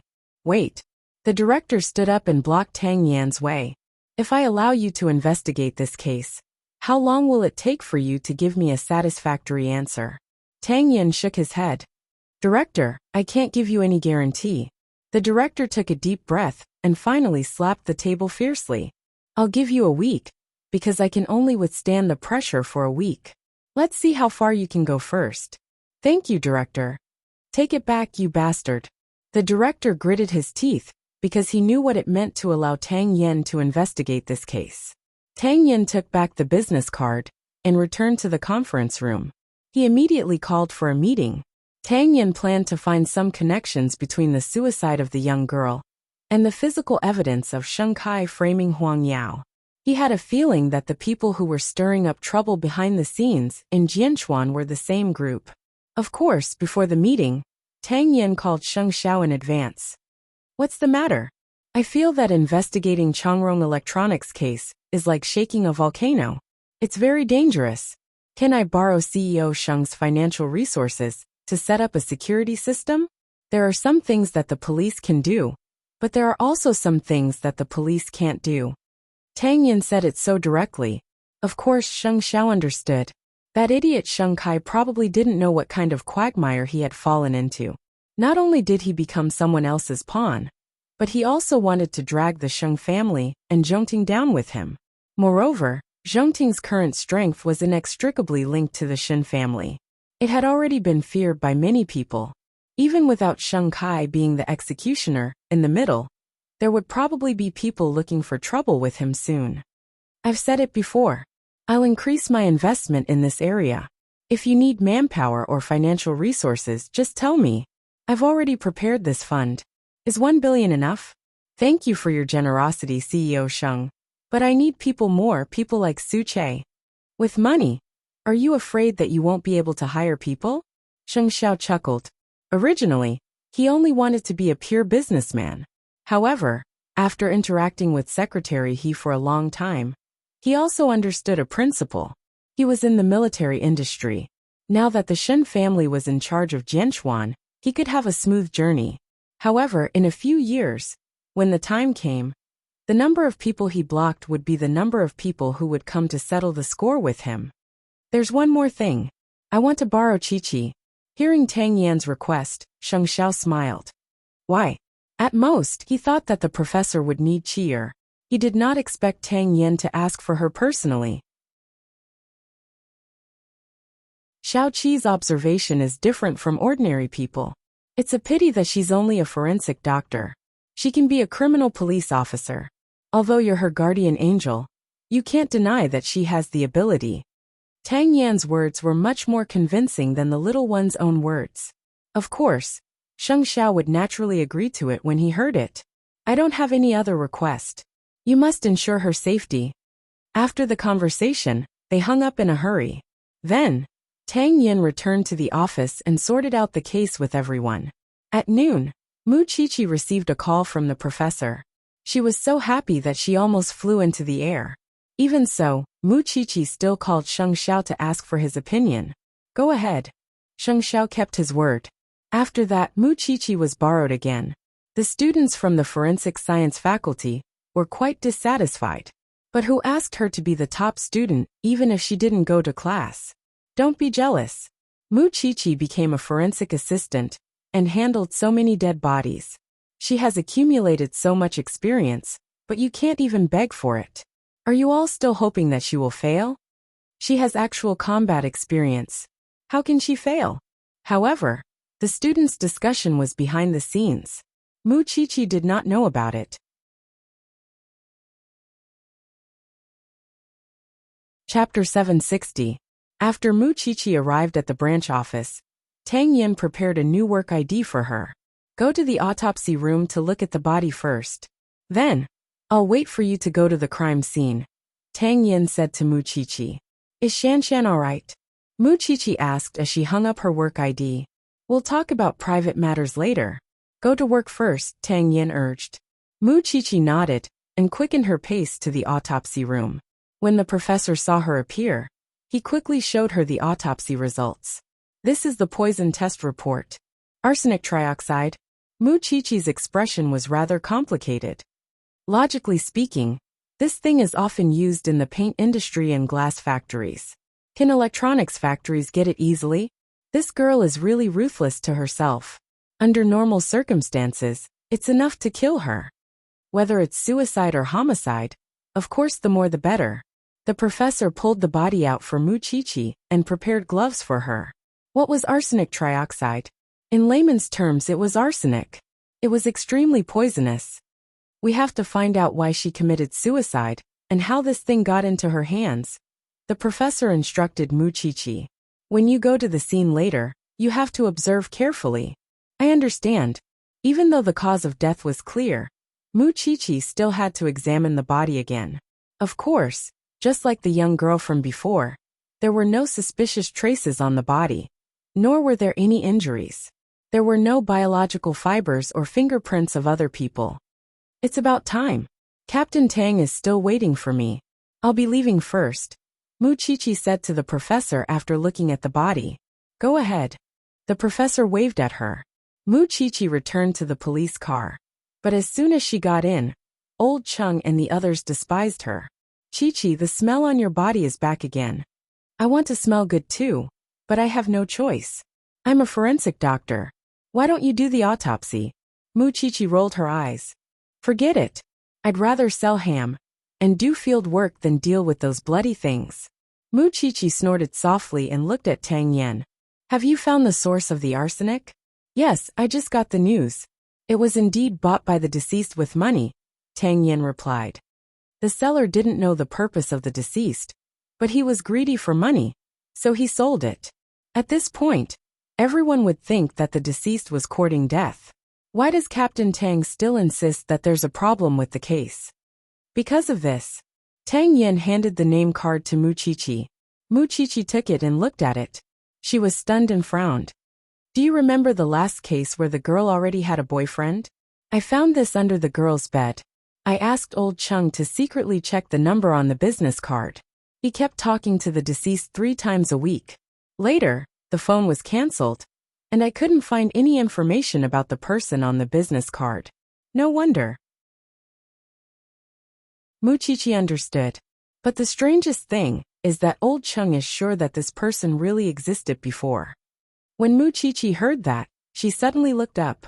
You mean someone destroyed the files for him? It's precisely because we don't know that we have to investigate. Tang Yin didn't reveal anything else. When we arrive at the crime scene later, pay close attention to the information related to this business card. Although Old Chung did this, I still feel that you need to see it. Old Chung pursed his lips. He was unhappy. But he had to admit that Xiao Qi was 100 times more careful. I got it. Mu Qiqi still had doubts in her heart, but she didn't ask in front of old Cheng and the others. After they got out of the car, Mu Qiqi said, Captain Tang, you didn't finish what you were saying just now, did you? Tang Yin chuckled and nodded. If old Cheng and the others had half of your observation skills, I wouldn't have had to catch you when you went to school. I know a person whose former name is on the business card. Are you saying that this person used his defunct name to commit murder? I hope not. Mu Qiqi didn't ask further because of Tang Yan's identity. He was a criminal police officer, and the people around him naturally had something to do with the police industry. This was also the reason why Tang Yan was cautious. The two of them entered Changrong's main gate at the same time. At this time, Sheng Kai was bringing Gu Xiling around the park. When enemies met, their eyes turned red. Gu Xiling walked over and said to Mu Qiqi, You're really haunting me. You're everywhere. If there wasn't a murder case at Changrong Electronics, you wouldn't be able to see me even if you wanted to. Mu Qiqi snorted. There was a hint of arrogance in her tone.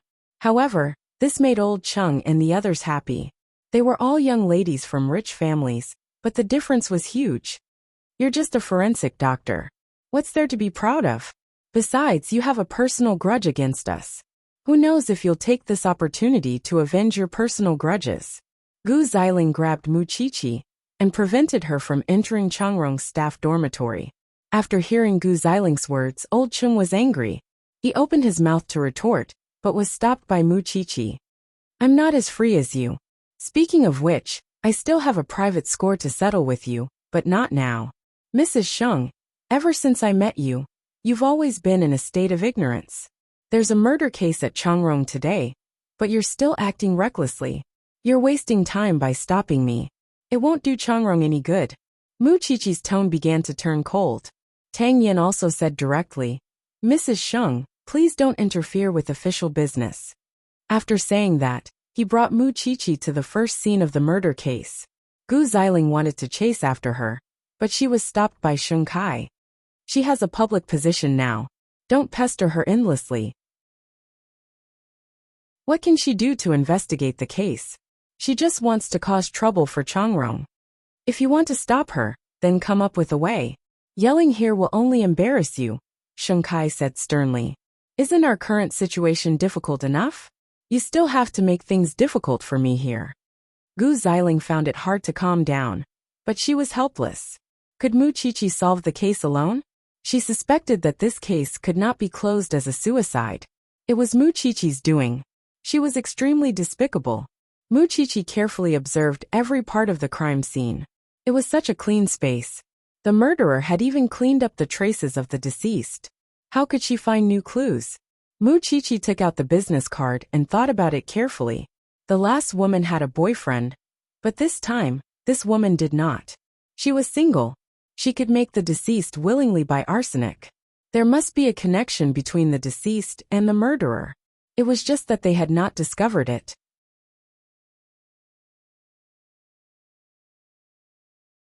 Chapter 761. Mu Qiqi carefully searched and observed the deceased's room. Old Cheng and the others asked the deceased's friends and colleagues. The unanimous conclusion was that Bai Sini was a cheerful girl and had a reasonable plan for her life. Everyone was surprised that she committed suicide this time. Old Cheng really couldn't get anything out of her, so he could only return to the crime scene. Qiqi, did you find anything? I didn't find any information related to the man on the business card. Mu Qiqi stood up and said, I wanted to ask senior brother Cheng, what was the relationship between the deceased and her mother? According to her friend's description, the deceased's parents divorced in the early years. After that, the deceased lived with her mother. After graduating from university, she went to work at Changrong Electronics. It's been almost 3 years. Isn't her mother sick? She also bought a return ticket, and according to the call records, she and her mother have been in contact frequently recently. Mu Qiqi nodded. I just think that her relationship with her mother isn't very good. Why do you think so? Haven't you noticed since you came in? The room is filled with photos of her and her father, but there's not a single photo of her and her mother, Mu Qiqi explained. Do you think that's normal? Old Chung observed carefully, and it was indeed the case. I think we can focus on investigating the deceased's mother. The murderer might also be using her mother to release a signal to the deceased. Where's Captain Tang? Something happened. He went home, Old Chung answered. The people at the branch office didn't know that Feng Shanshan was pregnant, so they didn't know that Tang Yen had gone back to accompany her for a prenatal checkup. Alright, that's all for today. You guys immediately get news about her parents, and wait for Captain Tang to decide whether to investigate her parents. Old Chung nodded and sighed. It's a pity that such a young and beautiful girl has passed away. Xiao Long, and I will go back to the branch office. What about you? You don't have to worry about me. I've already informed the family, Mu Qiqi replied. Then we won't bother about you. After the investigation, the group left Chongrong Electronics. However, because Sheng Xiao was still on the way, Mu Qiqi stood at the entrance of Chongrong and waited. Not long after, Gu Ziling's car drove out of Chongrong. When she saw Mu Qiqi, she rolled down the window and asked, Forensic Dr. Mu, did you find anything? Mu Qiqi pretended not to hear anything. She did not want to talk to Gu Ziling. Gu Ziling was provoked. She opened the door and got out of the car. She walked up to Mu Qiqi. Why do you always show your arrogant side in front of me? What's so great about you? Gu Ziling, you'll never understand how precious a human life is. That's why I feel that we don't get along. I know what you're thinking, but please put away your desire to win. I don't have time to waste on you. I can't reveal the case to you. I'm working as a forensic doctor today, so I don't want to trouble you. But there's one thing I have to advise you. It's better not to step into some quagmires. What you've done in the past was just a clown's trick, but now it involves human lives. Today someone else died, but tomorrow it might be you. I'm not interested in knowing why Sheng Kai took over Chongrong, but I can tell you for sure that the person behind Sheng Kai might not have anything to do with these murders. When the time comes, if something happens to the other party, the first one to suffer will be a pawn. After Mu Qiqi finished speaking, Sheng Zhao's car stopped across the road. Mu Qiqi glanced at Feng Shanshan and brushed past her. She got into her family's car, and the two of them sped away. Gu Ziling was still stunned, because she had to admit that what Mu Qiqi said was what she was worried about. The godfather behind Sheng Kai said that he wanted to support his godson. She thought that he was going to give him a good job. But what happened in the end? Take over Chongrong. Murder cases came one after another. She even had a feeling that Sheng Kai, that idiot, was a scapegoat being raised by someone. After getting into the car, Mu Qiqi took off her work pass and threw it aside. Sheng Xiao saw it and asked her, What did you say to Gu Ziling just now? I'm really annoyed to see this woman now. There's a high chance that she'll come looking for trouble. She used to be quite smart, but now it seems like her brain is mostly tofu dregs. She's looking for trouble with you. Mu Qiqi snorted and pointed at her nose. Master Xiao, are you kidding me? Is your wife the type to be bullied so easily? However, I still kindly reminded her that Sheng Kai might have fallen into a thief's lair. Sheng Xiao did not understand what she was doing. Mu Qiqi sighed and explained helplessly. This couple is far from being as loving as they seem on the surface. When they get back, they'll definitely fight. Sheng Xiao pinched Mu Qiqi's ear and shook it left and right. Do you really think you're a matchmaker? You can even tell if someone else's relationship is good or not. It's a feeling. You men won't understand. Besides, that couple is so selfish. It would be strange if they could have a good relationship. Mu Qiqi rolled her eyes in disdain. In that case, if we find the murderer of this series of cases, it's possible to find out who the person behind Sheng Kai is. After hearing this, Mu Qiqi looked at Sheng Xiao in admiration. Look, it was so easy to talk to smart people. As a result, Mu Qiqi revealed a look of disdain again. She had been playing the lute to a cow when she talked to Gu Ziling just now.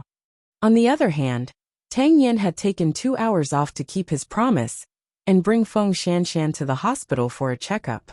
Feng Shanshan knew that he was busy, so she did not complain. When they arrived at the hospital, she cooperated with everything and used the fastest speed to let Tang Yen, her new father, See the small dot in her womb. At present, the pregnant woman's health is improving, but she still needs to rest in bed as much as possible. It's best for you, husband, to accompany your wife more. This will help her recover. Thank you, doctor. We understand. Feng Shanshan saw that Tang Yin was silent and quickly answered the doctor, because she knew that it was impossible for Tang Yin to accompany her. Tang Yin knew very well in his heart. There's nothing else. You can go home now. Feng Shanshan thanked him and held Tang Yin's hand as they left the hospital. Seeing that he did not say a word, she smiled. Why are you so nervous? The child is growing in my stomach. What are you afraid of? Tang Yin turned around slightly and faced Feng Shanshan. Why don't I quit and find another job? I'll try my best to accompany you. Feng Shanshan was shocked when she heard this. Even someone who had always regarded cases as his life would say such a thing.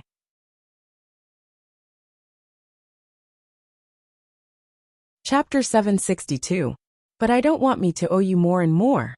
Tang Yin held Feng Shanshan's hand and said, After I'm done with this case, I'll talk to the chief. I know martial arts. When the time comes, setting up a training school is also a good way out. Feng Shanshan saw that he seemed to be serious and wanted to stop him, but when the words came to her mouth, she felt that there was no need, because he would eventually understand that he was born to be a criminal police officer. He couldn't escape even if he wanted to. After the two of them got into the car, Feng Shanshan said calmly, I'm not doing this for you to make you feel that you owe me. I'm doing everything willingly. I'm giving birth to a child for the man I love. This is also my child. You can lose your studies and get pregnant before marriage for me. I can also give up everything for you. But I don't need you to give up for me. Feng Shanshan answered him seriously. If you don't handle the case, you won't be the same Tang Yin. I don't want you to regret it. Let's talk about this in the future. It's not the last resort. Tang Yin didn't say anything else and just drove away. In the past, he drove very fast, but now he would have some misgivings. After all, he was about to be a father. What should I do when you're pregnant? Or what should I prepare? It's also my first time being a mother. I've also read experiences and books on the internet, so I don't know what you need to prepare. Feng Shanshan said truthfully. But I've bought a few books. You can read them when you have time. Tang Yin nodded as he drove at a steady speed. I need to go back to the station first. Wait for me in the car. I'll be out in 10 minutes. No need. I haven't gone in for a long time. You talk to the chief. I'll go see my senior brothers. This was good too. At least he was relieved. When they arrived at the entrance of the branch office, Tang Yin helped Feng Shanshan out of the car. The two of them entered the station together, and then Tang Yin went to the chief's office. This time, he was not there for the case, but for personal matters. He wanted to get married. After the chief heard this, he naturally could not object. Tang Yin, since you already have a child, I naturally won't stop you. However, Cheng Bin and the others, you have to be more careful. Especially now that you have a family, you have to be more careful. I know, Tang Yin replied respectfully. Since that's the case, you can go and settle the procedures tomorrow morning. Although the investigation is very important, I also have to care about my subordinate's life. Congratulations. Thank you, Director. Downstairs, Old Cheng and the others were very happy to see Feng Shanshan. Really, is Captain Tang usually so strict? I told you not to come to the branch office, and you didn't come. It's such a waste of your senior brothers to treat you so well. Senior brother Long looked at Feng Shanshan and complained. I have a special reason. It's not convenient for me to come over. I'll visit you often in the future. Feng Shanshan quickly comforted them. When the professor heard that Feng Shanshan had come, he put down the scalpel and walked out of the autopsy room. You're not feeling well. Why don't you rest at home? Uncle, I'm much better now. Feng Shanshan replied with a smile. You have to be more careful, okay? The people around them listened and felt that something was wrong. However, only Old Cheng dared to ask directly, Is Shanshan pregnant with our captain's child? You didn't see it. Captain Tang helped Shanshan just now. Not only that, but he even asked for leave for such an important case. Don't you think it's strange? Did this person have to guess so accurately? Feng Shanshan opened her mouth and was about to speak, but Tang Yin walked out of the director's office. There's no need to investigate the case anymore. You guys are so free. Captain Tang, did I guess right? Old Cheng leaned forward fearlessly. Tang Yin didn't say anything. He just put his arm around Feng Shanshan's waist and said, "Let's go." Captain Tang didn't deny it, so it's tacit agreement. Since you dare to ask, then prepare the red packet early. I'll come over for a meeting at 8 o'clock in the evening. Tang Yin said coldly, and then turned around with Feng Shanshan. The few of them were stunned for a moment before they reacted. As expected, Captain Tang is going to be a father. That's great. How fortunate. The police station was filled with wails. Of course, they were the envious voices of the single dogs. When would the police station have a beautiful sister again? There were no benefits at all. At 7 o'clock in the evening, Kai entered the house. When Gu Xiling saw him, she went up to him and asked, "Call Godfather and ask him what he wants you to do. No matter how I look at it, he doesn't seem like he wants to help you.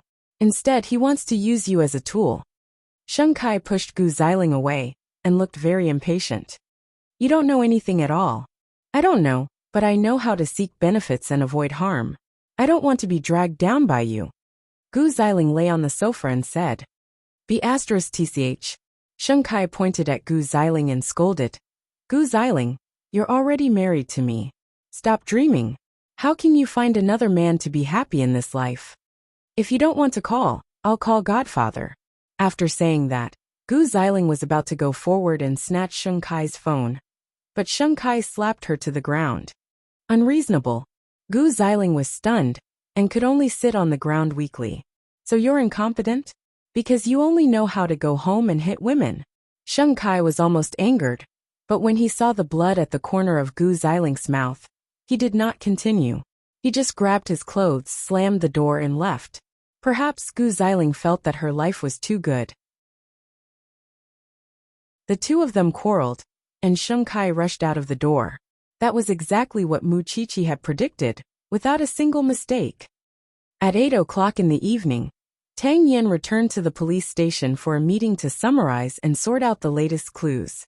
Old Cheng raised Mu Qiqi's question. It would be best to summon the mother of the deceased, Bai Sini, for questioning. However, because she was now bedridden, he could only ask the police to make another trip.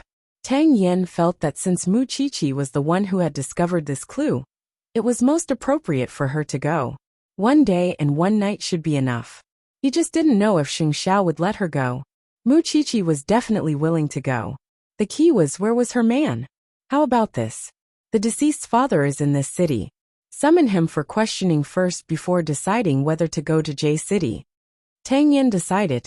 Time is of the essence. Old Cheng, bring some people to fetch father by immediately. We'll try to get the results tonight. All right, Captain Tang, leave these matters to us. You're injured, and you have to take care of Shanshan. You should go back and rest, Senior Brother Long said to Tang Yin. I have my own arrangements. You guys take care of yourselves, Tang Yin replied calmly. Of course, he had to go home. Tomorrow was the day he and Shanshan registered. He had not proposed yet.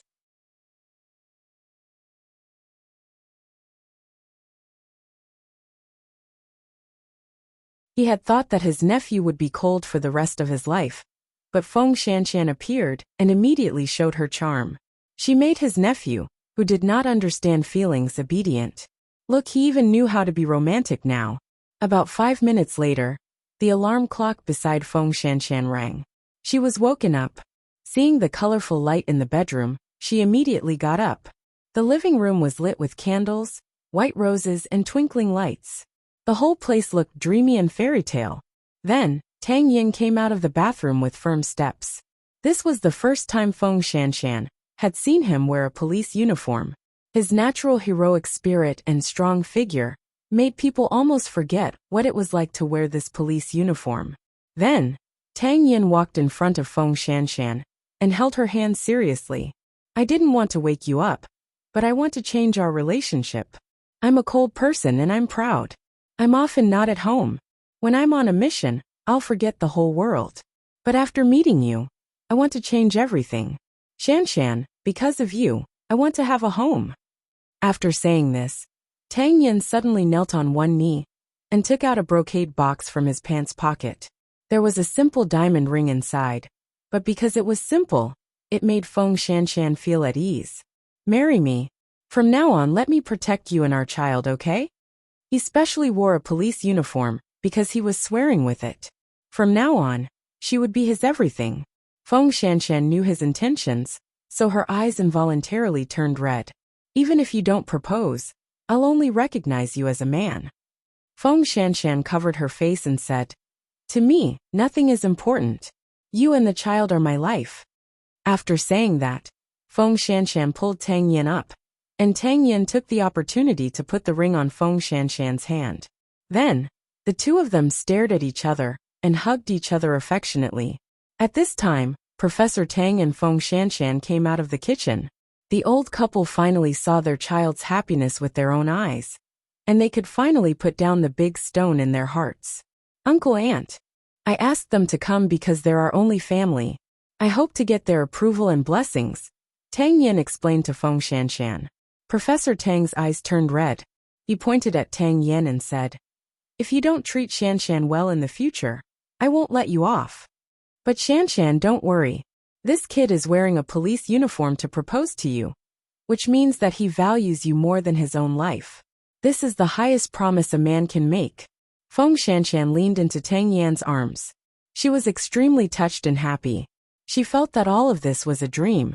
If she hadn't met Muqiqi, if she hadn't been influenced by Muqiqi, she would never have a happy family, a husband and children in her life. At this moment, her heart was filled with gratitude. This was not a luxurious proposal of the century, but it was warm enough for her, because her man existed to punish evil. As the wife of a police officer, she did not care about the vanity in front of her. Tomorrow morning, we'll register for marriage. I want you to be Mrs. Tang. Feng Shanshan nodded and cried tears of joy. She lay in Tang Yan's arms and cried softly. Finally, she was going to get married. On the other side, a colleague from the Jianchuan branch was interrogating Father Bai at night. After Father Bai and Mother Bai divorced, he went abroad to do business. He had just returned 3 years ago, and could not contact his daughter. He did not expect that the last news he received from his daughter would be her death.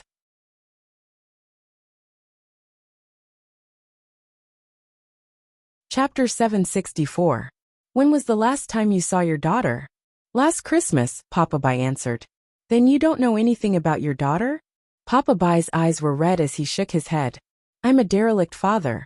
I really want to strangle myself to death. Why didn't I bring my daughter to my side? After Old Cheng interrogated Papa Bai, he found nothing. It seemed that he had no choice but to go to Mama Bai. The next day, Muqiqi went to the branch office to learn about the progress. When she heard about the results of Papa Bai's interrogation, she was very disappointed. Although she was already mentally prepared, Papa Bai had nothing to do with this matter. Chi-Chi, Captain still hopes that you can make the trip, but he seems to have some concerns, Old Cheng said to Muqiqi. Muqiqi rolled her eyes. Of course. Wouldn't she have concerns if she was asked to go out of the city to investigate a case? That big Buddha at home would be the first to disagree. But, Senior Brother Cheng, if you can guarantee that you can send me home before 6 o'clock in the afternoon, I can go with you. I don't have any problems here. Let's wait for Captain Tang to come before making arrangements. Old Cheng didn't dare to agree casually. After all, Muqiqi wasn't an ordinary person. If anything happened, her family would definitely skin his entire family alive. He couldn't afford to bear this responsibility. Tang Yin brought Feng Shanshan to the Civil Affairs Bureau at 9 o'clock in the morning to register for the marriage certificate, and then sent her to Professor Tang's house. At 10 o'clock in the morning, he returned to the branch office with the marriage certificate that he hadn't put down yet. At that moment, everyone was in a terrible state. Captain Tang, the trip to J City is unavoidable. What do you think we should do? Old Cheng went up to Tang Yin and told him. After all, if he couldn't produce any evidence, both the pressure from the chief and public opinion would be fierce. Tang Yin looked at Muqiqi and struggled in his heart. Then he walked up to Muqiqi and said to her, If I don't come back tonight, Please take care of Shan. You're newlyweds. Are you sure? Mu Qiqi grabbed the corner of Tang Yan's shirt and asked. How about this? Wait for me. I'll call Xiao first. Tang Yan nodded. Mu Qiqi took her phone and walked to the side. Mu Qiqi's heart was pounding. She knew that no matter how much trouble she caused in Jianchuan, Sheng Xiao would always have a way to keep her safe. But that might not be the case in other cities. And what Sheng Xiao hated the most was having her out of his sight. Even so, she dialed Sheng Xiao's number. Xiao that. If you have something to say it. Sheng Xiao knew that it was not something good when he heard her hesitant tone.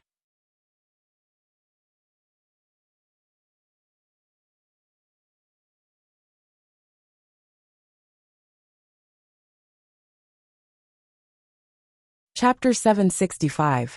You don't seem to like your daughter very much. Mu Qiqi followed Mama Bai's emotions and asked, Can you tell me the specific reason? I raised her so much, but she wants to go back to her father. What do you think I should do with such an unfilial daughter? Mama Bai said hatefully, I've been paralyzed these days, and I just wanted her to come and take a look. She actually said she didn't have time, so I told her to die. Then do you know that she has already bought a train ticket? Mu Qiqi continued to ask Mama Bai. How would I know that much about her? If she's dead, then so be it. I'll just treat it as if I've raised an ingrate.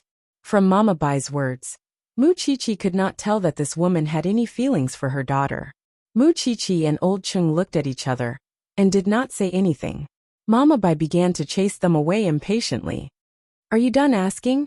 If you're done, hurry up and leave. Don't disturb my rest. My daughter has just died. Do you have any sympathy? Old Chung and Mu Qiqi looked at each other and decided to leave the ward first. Old Chung thought to himself that he might be able to get some useful clues from this woman. But in the end, it was another wasted trip. Qiqi, what do you think? I think there's a big problem with this woman. Moreover, she's full of lies. Mu Qiqi said as she leaned against the wall outside the ward. I don't know if Senior Brother Chung noticed the necklace on Mama Bai's neck. Mu Qiqi reminded Senior Brother Chung to recall. I think it's just an ordinary silver accessory. There's nothing special about it. Mu Qiqi shook her head and smiled at him. That's not a silver accessory. That's a Perkin necklace. Moreover, it's a product of Huang Yao. It's a minimalist series of Huang Yao. I've planned events for Huang Yao before. I've seen it before. Are you sure? What if it's an imitation? Old Chung held his chin in confusion and said, How would a Philistine woman like her know about Huang Yao's jewelry? All in all, I think we still need time to investigate this woman. So Senior Brother Chung might not be able to go back today. Mu Qiqi said to Old Chung. Su Che heard what she said and promptly sent a message to Sheng Xiao. Then let's find a hotel nearby to stay. In the evening, we'll visit Mother Bai's neighbors. A moment later, Mu Qiqi called Tang Yin to tell them about the progress of the investigation and mentioned the platinum necklace. Tang Yin immediately realized that there was a receipt in Bai Sini's drawer. It was worth 360,000 yuan. I'll send Xiaolong to Huang Yao to retrieve the surveillance footage from that day. Why did Bai Sini buy such an expensive necklace? Why did that necklace end up with Mother Bai? It was a few days before Bai Sini committed suicide. Mother Bai said that she hadn't seen Bai Sini for a long time. So how did the necklace get into her hands?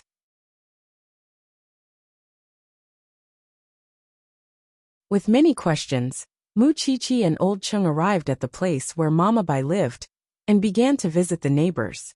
However, because Mother Bai was mean to her neighbors on weekdays, no one was willing to interact with her at all. Only the old man downstairs knows a little about her. This woman, when she was not sick, she often went out on Saturdays and came back on Sundays. I don't know what she was doing. I met her several times, and every time she came back, she smelled of alcohol. She's mean and has no relatives or friends. She only has a daughter. In the past, she often beat and scolded her. By the way, when I came back once, I saw a luxury car sent to her and her daughter. Sir, how long ago was that? Mu Qiqi asked as she recorded. Not long ago, more than half a month ago, the old man recalled. It was a black car. From afar it looked very beautiful.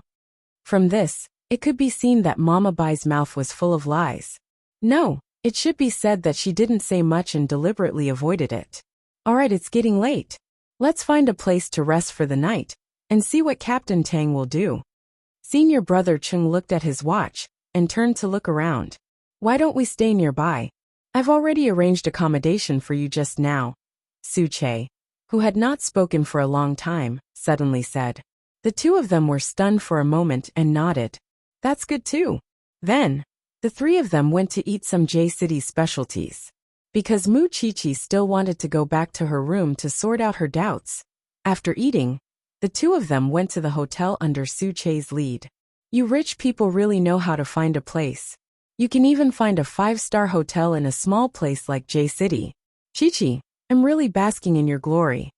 Senior brother Chung could not help but smile when he saw the door of the hotel. You're welcome. It was just that the two of them were arranged on different floors, which made senior brother Chung feel inconvenient. However, because Su Che said that there were no rooms, old Chung did not dare to complain. Call me if there's anything. Okay. Mu Chi-Chi nodded. Soon, Su Che sent Mu Chi-Chi to the door, and swiped his card to open the door for her. Mu Chi-Chi was very sleepy after running for the whole day. However, after pushing the door open, she blinked and was stunned. Xiao Xiao. Sheng Xiao was sitting in front of his desk, and had just finished a video call. When he saw Mu Chi-Chi return to her room, he leaned against her and winked at her. Why are you here? Mu Chi-Chi woke up from her nap and jumped onto Sheng Xiao excitedly. You didn't come home last night, so I could only warm your bed. Sheng Xiao hugged her and fell into a deep sense of satisfaction. J-City is a little colder than Jianchuan. It's remote and the security is chaotic. If I don't come, what if someone breaks into your room at night? You just said that you missed me. Why are you still finding so many excuses for yourself? Mu Chi-Chi glanced at him disdainfully. Are you going back tomorrow morning? Up to you. Sheng Xiao replied coldly. Then I have to hurry up and figure out the situation here. Mu Chi-Chi got down from Sheng Xiao's body, and began to take out a pen and paper to organize her thoughts. According to her previous deduction, Mama Bai had lied. The neighbor said that half a month ago, he saw someone send Mama Bai and Bai Sini home. However, Tang Yin said that the necklace was bought 2 days before Bai Sini committed suicide. However, the necklace was now in Mama Bai's hands. In other words, the last time the mother and daughter met was within 10 days. The old man said that Mama Bai went out every weekend. Once, she even brought her daughter along, and even sent her off in a luxury car. In other words, Mama Bai brought her daughter to meet someone of high status. After sorting out the information, Mu Chi-Chi began to call Tang Yin. After Tang Yin heard the information that Mu Chi-Chi had sorted out, he felt that the most important thing now was to figure out who Mama Bai went to meet every week, especially when she brought Bai Sini to meet someone.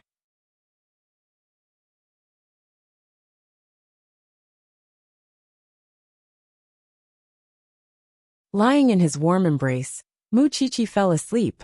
However, Sheng Xiao could not fall asleep no matter how hard he tried.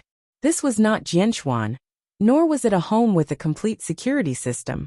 Even with Su Che next door, Sheng Xiao did not fall into a deep sleep. Midnight, there was a strong wind outside the window, and a strange sound came from outside the hotel. Sheng Xiao immediately opened his eyes. Then he let go of Mu Chi-Chi, got up and called Su Che. Su Che walked out from the room next door, and saw a black figure disappearing at the end of the corridor. Su Che chased after it, but it soon disappeared into the hotel garden without a trace. A few minutes later, Su Che came back, and checked the door of Sheng Xiao's room. He found that the door lock had been tampered with. CEO, it's very professional. If I wasn't here, the consequences would be unimaginable. Let's change rooms. Sheng Xiao carried Mu Chi-Chi from the bed, and went straight into Su Che's room. When everything was quiet again, Sheng Xiao lay on the bed and thought about it. Sometimes, he really did not know whether it was right or wrong to agree to Mu Chi-Chi's help, because this was clearly a case that should not be dug into. He was afraid that the more Mu Chi-Chi and the others investigated, the greater the danger would be. Seeing that the thing in his arms was sleeping like a child, Sheng Xiao lowered his head and kissed her forehead. Do you know what kind of person you're dealing with? A vicious criminal. Not all criminals are helpless. Do you know what it means to fight with wits and courage? It was not that Mu Qiqi did not know. It was just that when Sheng Xiao was beside her, she let down all her guard. If she was sleeping alone, she would be much more vigilant. For example, she would put a cup on the doorknob and search for cameras in the room. It was only because her man was beside her that she dared to be so reckless. The next day, when Mu Qiqi woke up, Sheng Xiao had already gotten up. Seeing that he had tidied up neatly, Mu Qiqi quickly got out of bed. Why didn't you wake me up? Sheng Xiao did not mention anything about what happened last night. He just grabbed her arm and said, I'll be your driver today. Must it be like this? Sheng Xiao nodded. I'm here to take you home.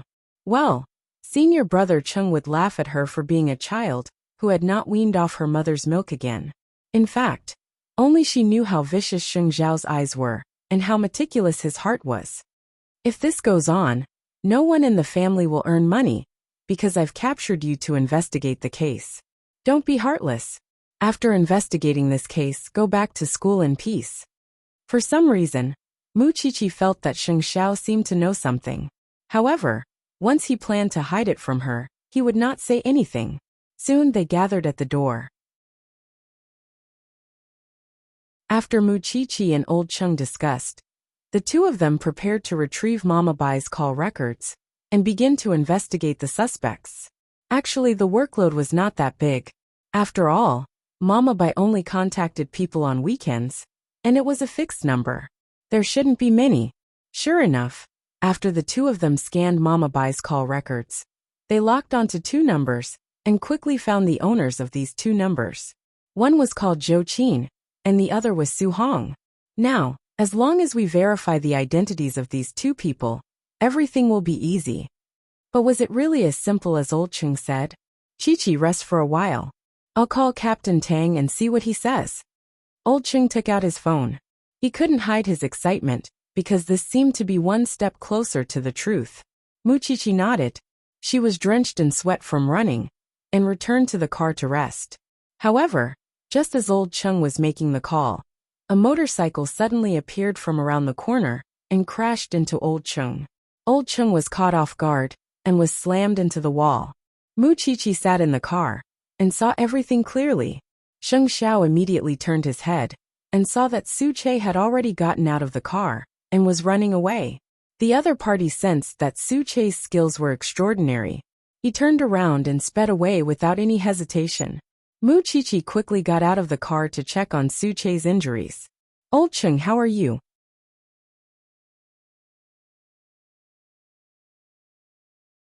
Chapter 767. Send him to the hospital immediately. Su Che chased after him, so Sheng Xiao went forward to help him up.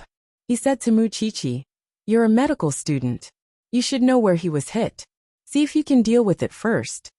Mu Qiqi saw blood seeping out of the corner of Old Cheng's mouth, and immediately did not dare to touch him.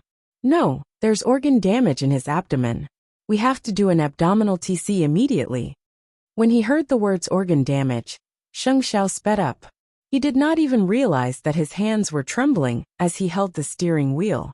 If Old Cheng had not called Tang Yen, if it had been Mu Qiqi, then the consequences. He could not think about it at all. These people are crazy. Mu Qiqi took out her phone in a panic and called Tang Yen. This was the first time she had seen her colleague suffer such a serious injury. The other party wants to stop you from continuing the investigation. Come back to Jianchuan with me in the afternoon. Xiao Xiao. The current situation is not something you can control, Sheng Xiao said coldly. You're a forensic doctor. Why are you in the field? Mu Qiqi did not say anything. She just kept comforting Old Cheng. Soon, the two of them sent Old Cheng to the emergency room of a nearby hospital. After the hospital did a checkup, they immediately sent Old Cheng to the operating theater. Mu Qiqi took the TC scan and took a look. She knew how serious Old Cheng's injury was. Many organs in the abdominal cavity were damaged. Among them, the liver was ruptured and bleeding, and the stomach and kidneys were all injured to varying degrees. One could imagine how hard the collision was. An hour after Old Cheng entered the operating theater, Su Che arrived at the hospital. He shook his head at Sheng Xiao. I didn't catch him. He's a professional. He's familiar with the terrain and has extraordinary skills. Sheng Xiao did not say anything and looked at Mu Qiqi. Mu Qiqi sat on the chair. She did not know what to say. She just held Sheng Xiao's hand. After following Tang Yin for so long, she had never encountered such a dangerous situation or come into contact with such a dangerous case. After old Cheng's surgery, I've already arranged for someone to send a plane over to transfer him back to Jianchuan. At the same time, you have to go back with me, Sheng Xiao ordered Mu Qiqi. I want to wait for Captain Tang to come over. Madam, last night, this person went to your room to cause trouble. However, the president was in the room at that time, and he didn't succeed. So, you can't help anyone if you stay here. This group of people dared to openly attack the police, which means that there is someone behind them. You'd better listen to me and stop being stubborn, Su Che advised in a low voice. Mu Qiqi remained silent for a long time. After a while, she sneered and said, I just think it's a little ironic. This is J City. A strong dragon can't suppress a local snake. Even if the CEO is here, he can't do anything. I understand. It seemed that he really needed to return to Jianchuan and discuss this matter with Tang Yin. When Tang Yin received the news, he immediately told Mu Qiqi to retreat to Jianchuan. We can't continue investigating that place. A suicide case had just begun to take shape, and there were already people rushing out to stop the police from continuing to investigate. Wasn't that enough to explain the nature of this matter? Tang Yin immediately went to the chief's office and told him about old Cheng's serious injuries in J City. The chief sighed helplessly. Tang Yin, let's close this case as suicide. Chief, I know what you want to say, but we can't continue investigating now. The more you investigate, the more vigilant the other party will be. Instead of that, it's better to commit suicide and close the case. Then we can investigate in secret. That way, the other party will relax and expose themselves. Do you think I don't want to give Bai Sini justice? Even if I'm the chief, there are some things I can't do. Let this matter go first. I promise you that I will definitely investigate thoroughly. When the time is right, I will give you an explanation. With the director's guarantee, Tang Yin nodded. He still abhorred evil, especially when the other party had seriously injured his subordinates. He wanted to barge into the tiger's den even more, but he was married and had a child. If things were still the same as 7 years ago, then what awaited him might be the destruction of his family. In the evening, old Cheng was sent back to Jianchuan by a private plane. In his own territory, he would be protected. Mu Qiqi also followed Sheng Xiao back to Jianchuan. She had to give Tang Yin an explanation first. These are the results of old Cheng, and I've obtained for the past day and night. We've found 2 suspicious people. Before we could do anything else, old Cheng. Enough. You've worked hard. The chief has already asked for the case to be closed. Tang Yin said to Mu Qiqi. Don't take old Cheng's matter to heart. As a police officer, you're full of meritorious deeds. It's just that you might scare your family members. Really? Do you want to close the case? Bai Sini died in vain. We all know, but we can't just run around like headless flies. We need to think about this matter in the long run. In short, don't worry about it. I've also promised CEO Sheng that I won't lend you out to investigate cases while you're studying. After saying that, Tang Yin patted Mu Qiqi on the shoulder. Let's go back. Those women who were faked as suicides might just be victims. Mama Bai is the middleman. She didn't even let her own daughter off. This was a train of thought that Mu Qiqi had sorted out. Before she left, she felt that it was necessary to tell Tang Yin. Let's go back. Tang Yin nodded, expressing his approval of Mu Qiqi's deduction. In fact, they gradually understood what was going on, but there were some things that they couldn't confront head-on. Then, take good care of senior brother Cheng. After saying this, Mu Qiqi left the city branch office because she believed that Tang Yin would definitely find the mastermind of this matter. He definitely would. Tang Yin, and the chief's intention was to find an informant to get close to Su Hong and the man named Zhou Qin. But on the surface, the Jianchuan branch office had to pretend that this matter was over. Therefore, in the evening, The branch office announced that Bai Sini's suicide was established, and the case was handed over. In any case, Tang Yan had a copy of everything that needed to be collected. This time, he had to cast a long line to catch a big fish. Seeing this result, Muchichi once again felt that the living were scarier than the dead. Actually, when she thought about it seriously, she could understand why Sheng Xiao was so worried. If he hadn't come last night, then the person lying in the hospital now would be her. After thinking it through, Muchichi quietly went to the study. Seeing that someone was busy, she silently hugged him from behind. I never knew that being a police officer would be so scary. But everyone knows. But there are still people who insist on it. Because everyone understands that someone has to do this.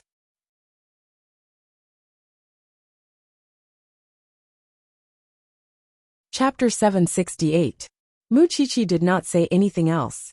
She let go of Sheng Xiao's hands and left the study silently. In the past, the reason why she chose to be a forensic doctor was very simple. It was because of the deaths of her grandmother and mommy.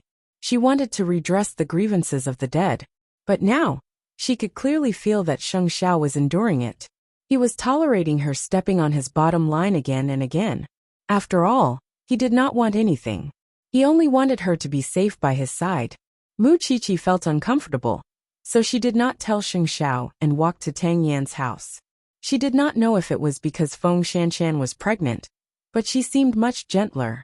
When she saw Muchichi, she knew that she was in a bad mood, so she said, "Did you encounter a multiple-choice question? Why are you, a student who is still in school, not as good as me, a person who has been expelled?" Muchichi lowered her head. For a moment, she did not know what to say. You've always been a sharp-tongued person, but there are times when you can't say a word.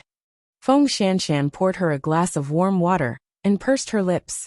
I don't have any experience to give you. Don't count on it. I'd better change departments. After all, if I continue to be a forensic doctor, it will make him so unhappy. What about you? Feng Shanshan asked her in return. You don't want to be a forensic doctor anymore? Your hesitation tell me that you're only forcing yourself to give in. But I'm overestimating myself, Muchichi said mockingly. Muchichi laughed mockingly. My weakness will only bring him endless worry and trouble. Even when I'm on a business trip, I won't let him have a peace of mind. Maybe I'm still too young and arrogant. Feng Shanshan listened to Muchichi's words, but she looked behind Muchichi. Sheng Xiao stood outside the door with his hands in his trouser pockets. He did not push open the iron door and enter. He only secretly listened to the conversation between the two. I can only say that your man dotes on you too much. He's also your first love, so he didn't let you suffer too much emotionally. He accommodates you in everything. You also think I'm not satisfied, right? Muchichi smiled helplessly. But I'm a person too. I have my own thoughts and goals. If I give up, I'll gradually lose myself, won't I? I'm really not afraid of suffering, and I'm not afraid of tiredness. I can do whatever I want to do, but I don't know how to deal with it once I clash with Xiao Xiao. I'm useless and weak. I've been with him for so long, but I don't think I've done anything for him. I'm always causing trouble for him. I'm so frustrated. Feng Shanshan knew that Sheng Xiao was at the door, so she deliberately lured Muchichi to speak her mind. Why don't you find someone else? Are you kidding me? Even if I die, my flesh, my bones, and my soul belong to the Sheng family. I won't leave him even if I die.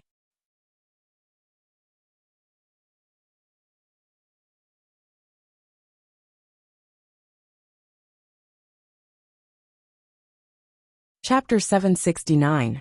After arriving at the school, Muchichi went straight to the dean and expressed her intention to transfer. However, this surprised the dean. Chichi, you're only a student now, but you've accumulated a lot of experience in autopsies. You've also gained the trust of the branch office. Why do you suddenly want to transfer? Chichi, have you thought about it? This is a great future. I have some personal reasons, Muchichi answered awkwardly. Some things are more important than this. The dean sighed, thought for a moment and said, Wait, let me think about it. Shanshan just didn't leave. If you leave too, what will happen to my forensics department? The two of you are the living signboards of the forensics department. Alright, then I'll go back to class first. Muqiqi did not force the dean to agree immediately. The dean stroked his chin with a puzzled expression. No matter how he looked at it, Muqiqi did not look like someone who would give up halfway. Why did she suddenly want to transfer? The dean thought about it and decided to try contacting Zhongting. He felt that Muqiqi was like a child who had not grown up yet.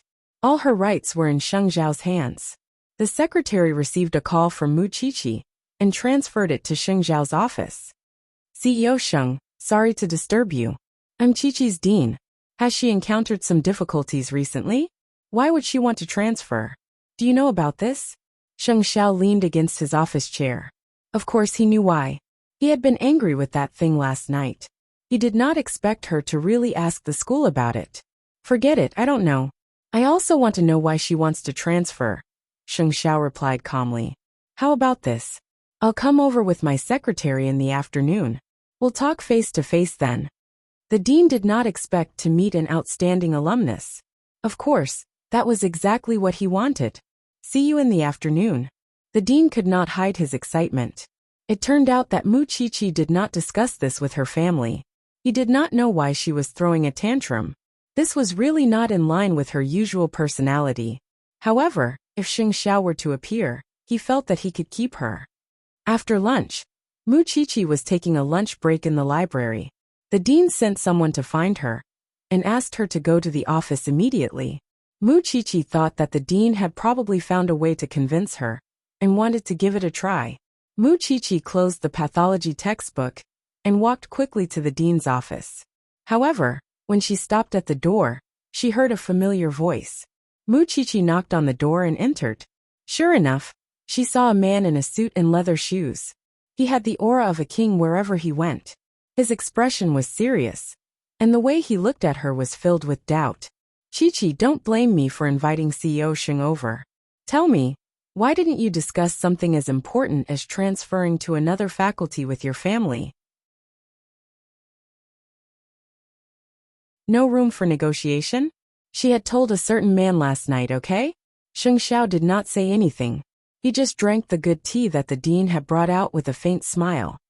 If it's possible, I hope that you can tell me why you want to change departments. In front of CEO Sheng, we all want to hear the reason. That man clearly knew the reason, yet he still deliberately tormented her. Was he that angry? Tell me. I want to hear it too.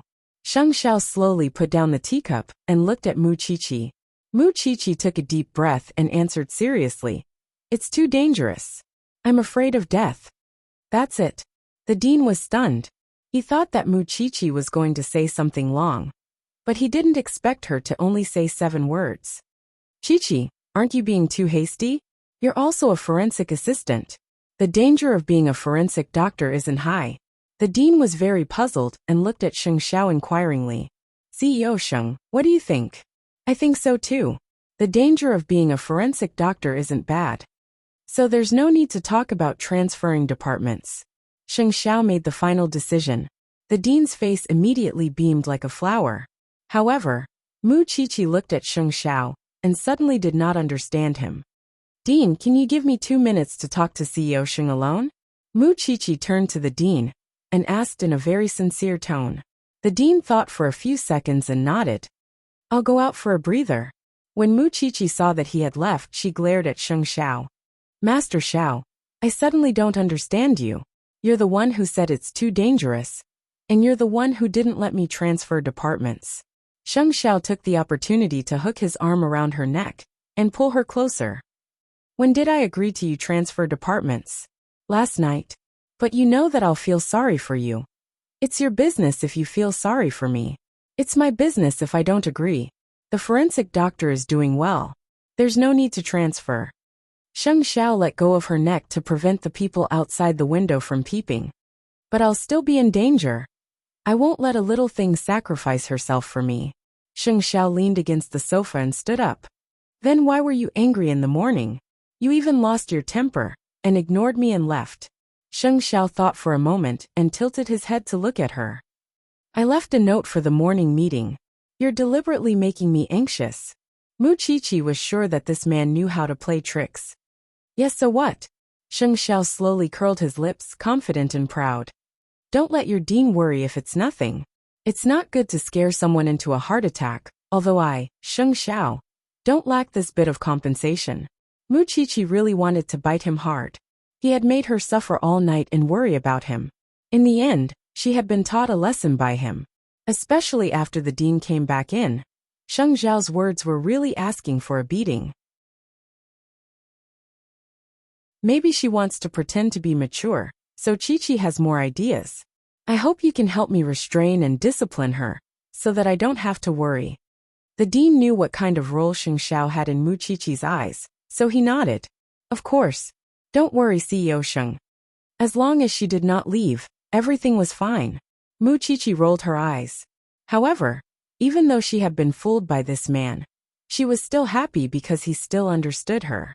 He understood that she did not want to give up her career, even if she knew how dangerous it was to be a forensic doctor. A moment later, Sheng Xiao left Shengting. The dean turned around and taught Mu Qiqi a lesson. Qiqi, it's not that I'm scolding you, but look at how good CEO Sheng is to you.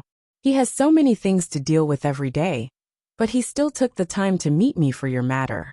Don't not know how lucky you are. Amen. Mu Qiqi returned to the classroom and continued her lessons. However, it was precisely because she did not succeed in changing departments that she always felt that she owed by Cinny. She felt terrible that she could not find the murderer.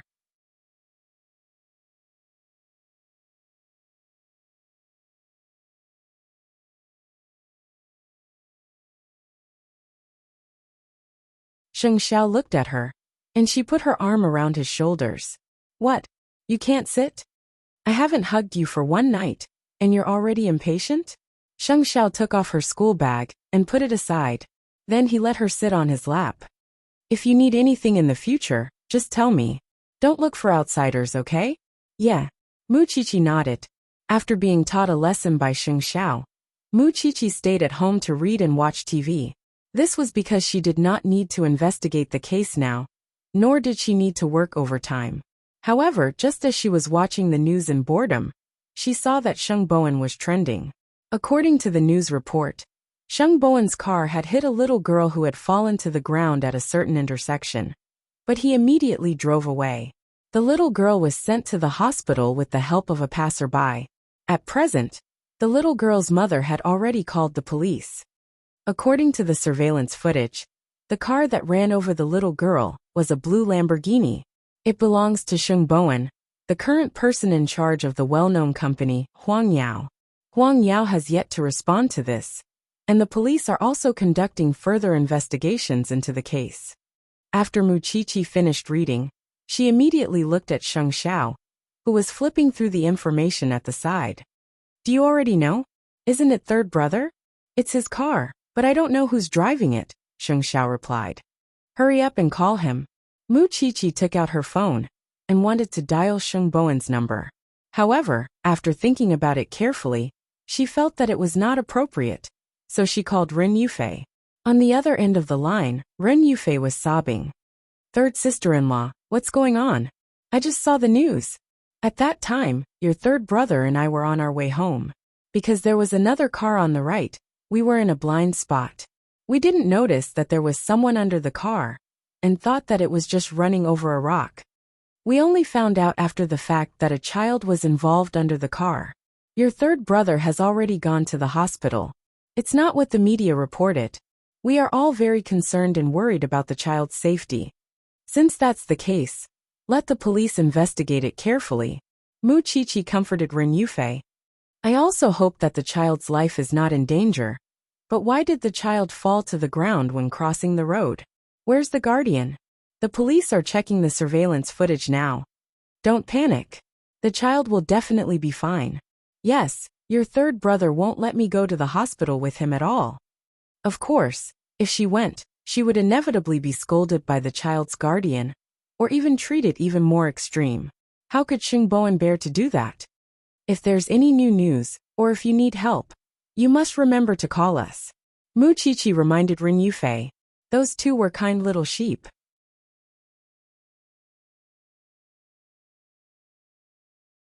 They did not know when they had been devoured by a ferocious beast. Okay.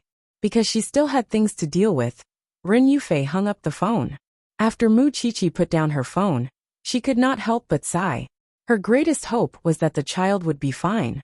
However, Sheng Bowen was probably going to suffer a little. In the hospital, Sheng Bowen had already brought a professional lawyer and an insurance company commissioner to the child's parents. When the child's mother saw Sheng Bowen, she broke down and shouted, "If anything happens to my daughter because of you, I'll definitely make you die with her. You're the hit-and-run driver. I'll sue you until you go bankrupt." The girl's father pointed at Sheng Bowen and said angrily, "You didn't even let the child go. You're heartless." Sheng Bowen listened to the two of them scolding him silently, then bowed solemnly and apologized. "I really didn't mean to run over the child. I really hope that the child can be safe. For this I can pay any price. I didn't hit and run. I really didn't know that I actually hit a child. Stop being so hypocritical. You hit someone and then ran. If you're not running away, what are you? I think if it weren't for the fact that you're the president of a big company, you would have long disappeared without a trace." The child's parents were obviously very reluctant to see Sheng Bowen now.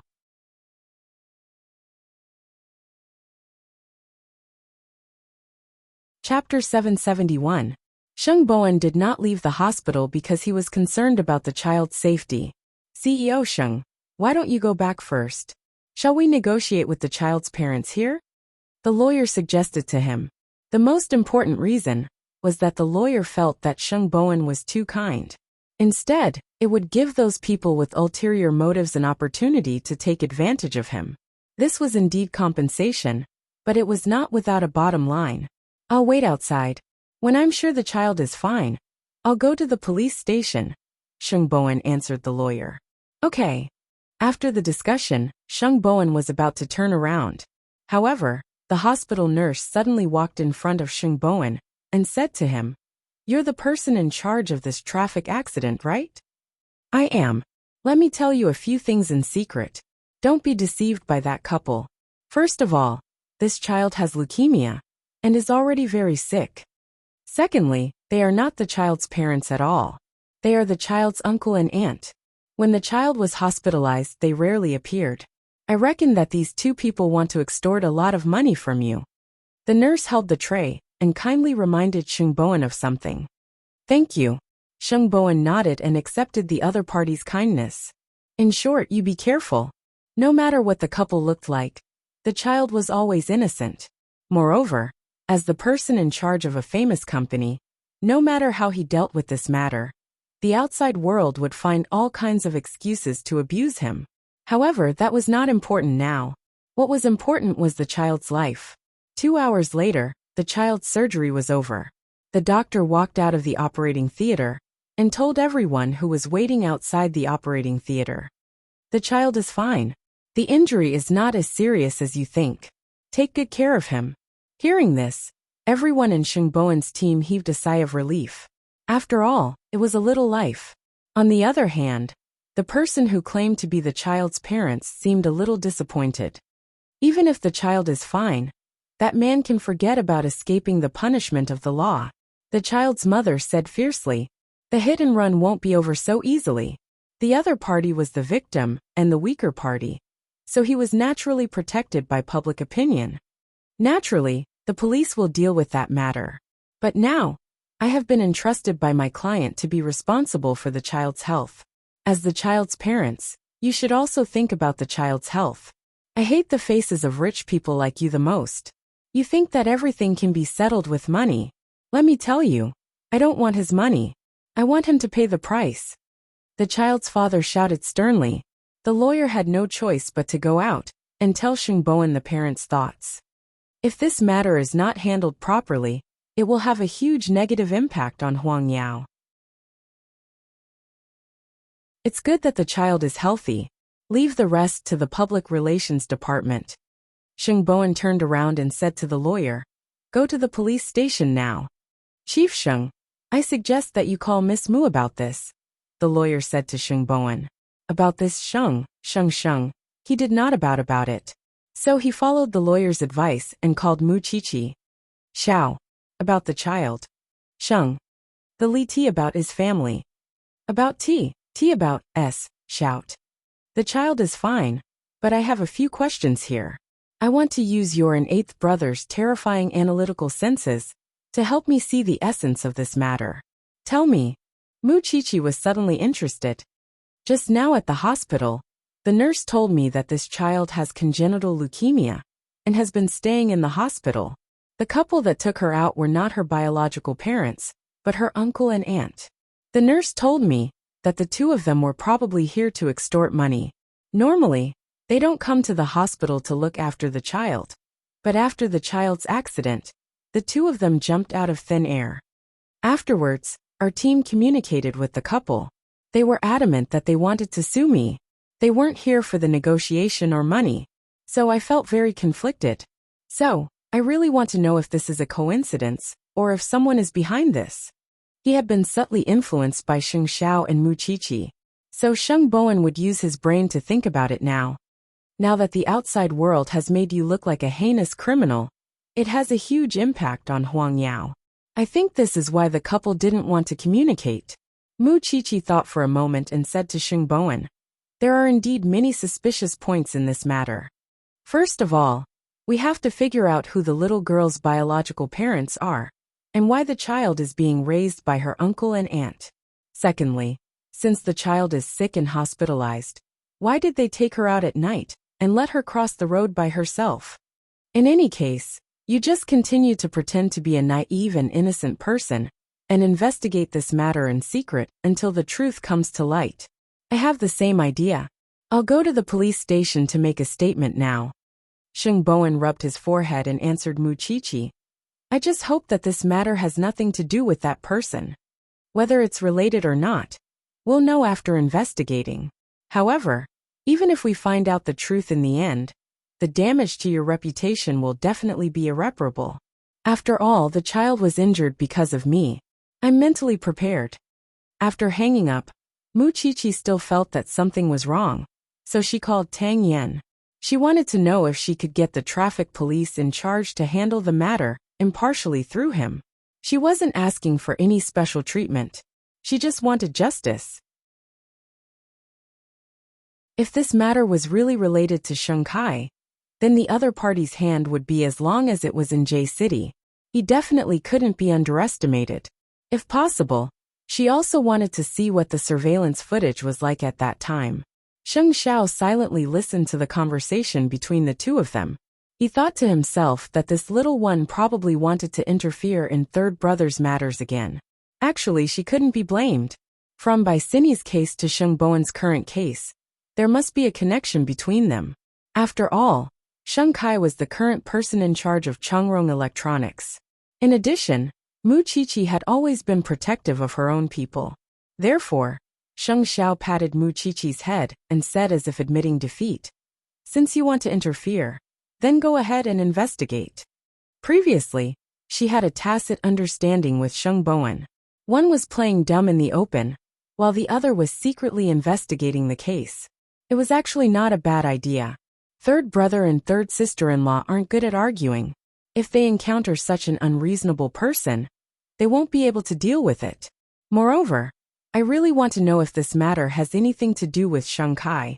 There's no need to explain. After Muchichi heard this, she jumped onto Sheng Xiao and hugged his waist. I knew it. You're the best. In fact, this ring was Jin Bo's so-called gift to Sheng Kai. You're tuning in to the Li Mei's Wuxia Whispers YouTube channel. We're so grateful for your support, and don't forget to subscribe to join us on this incredible journey through captivating stories. Your generosity through donations truly makes a world of difference, as it's the primary source of revenue that allows me to expand and enhance this channel for you. Thank you from the bottom of my heart for being a part of this adventure.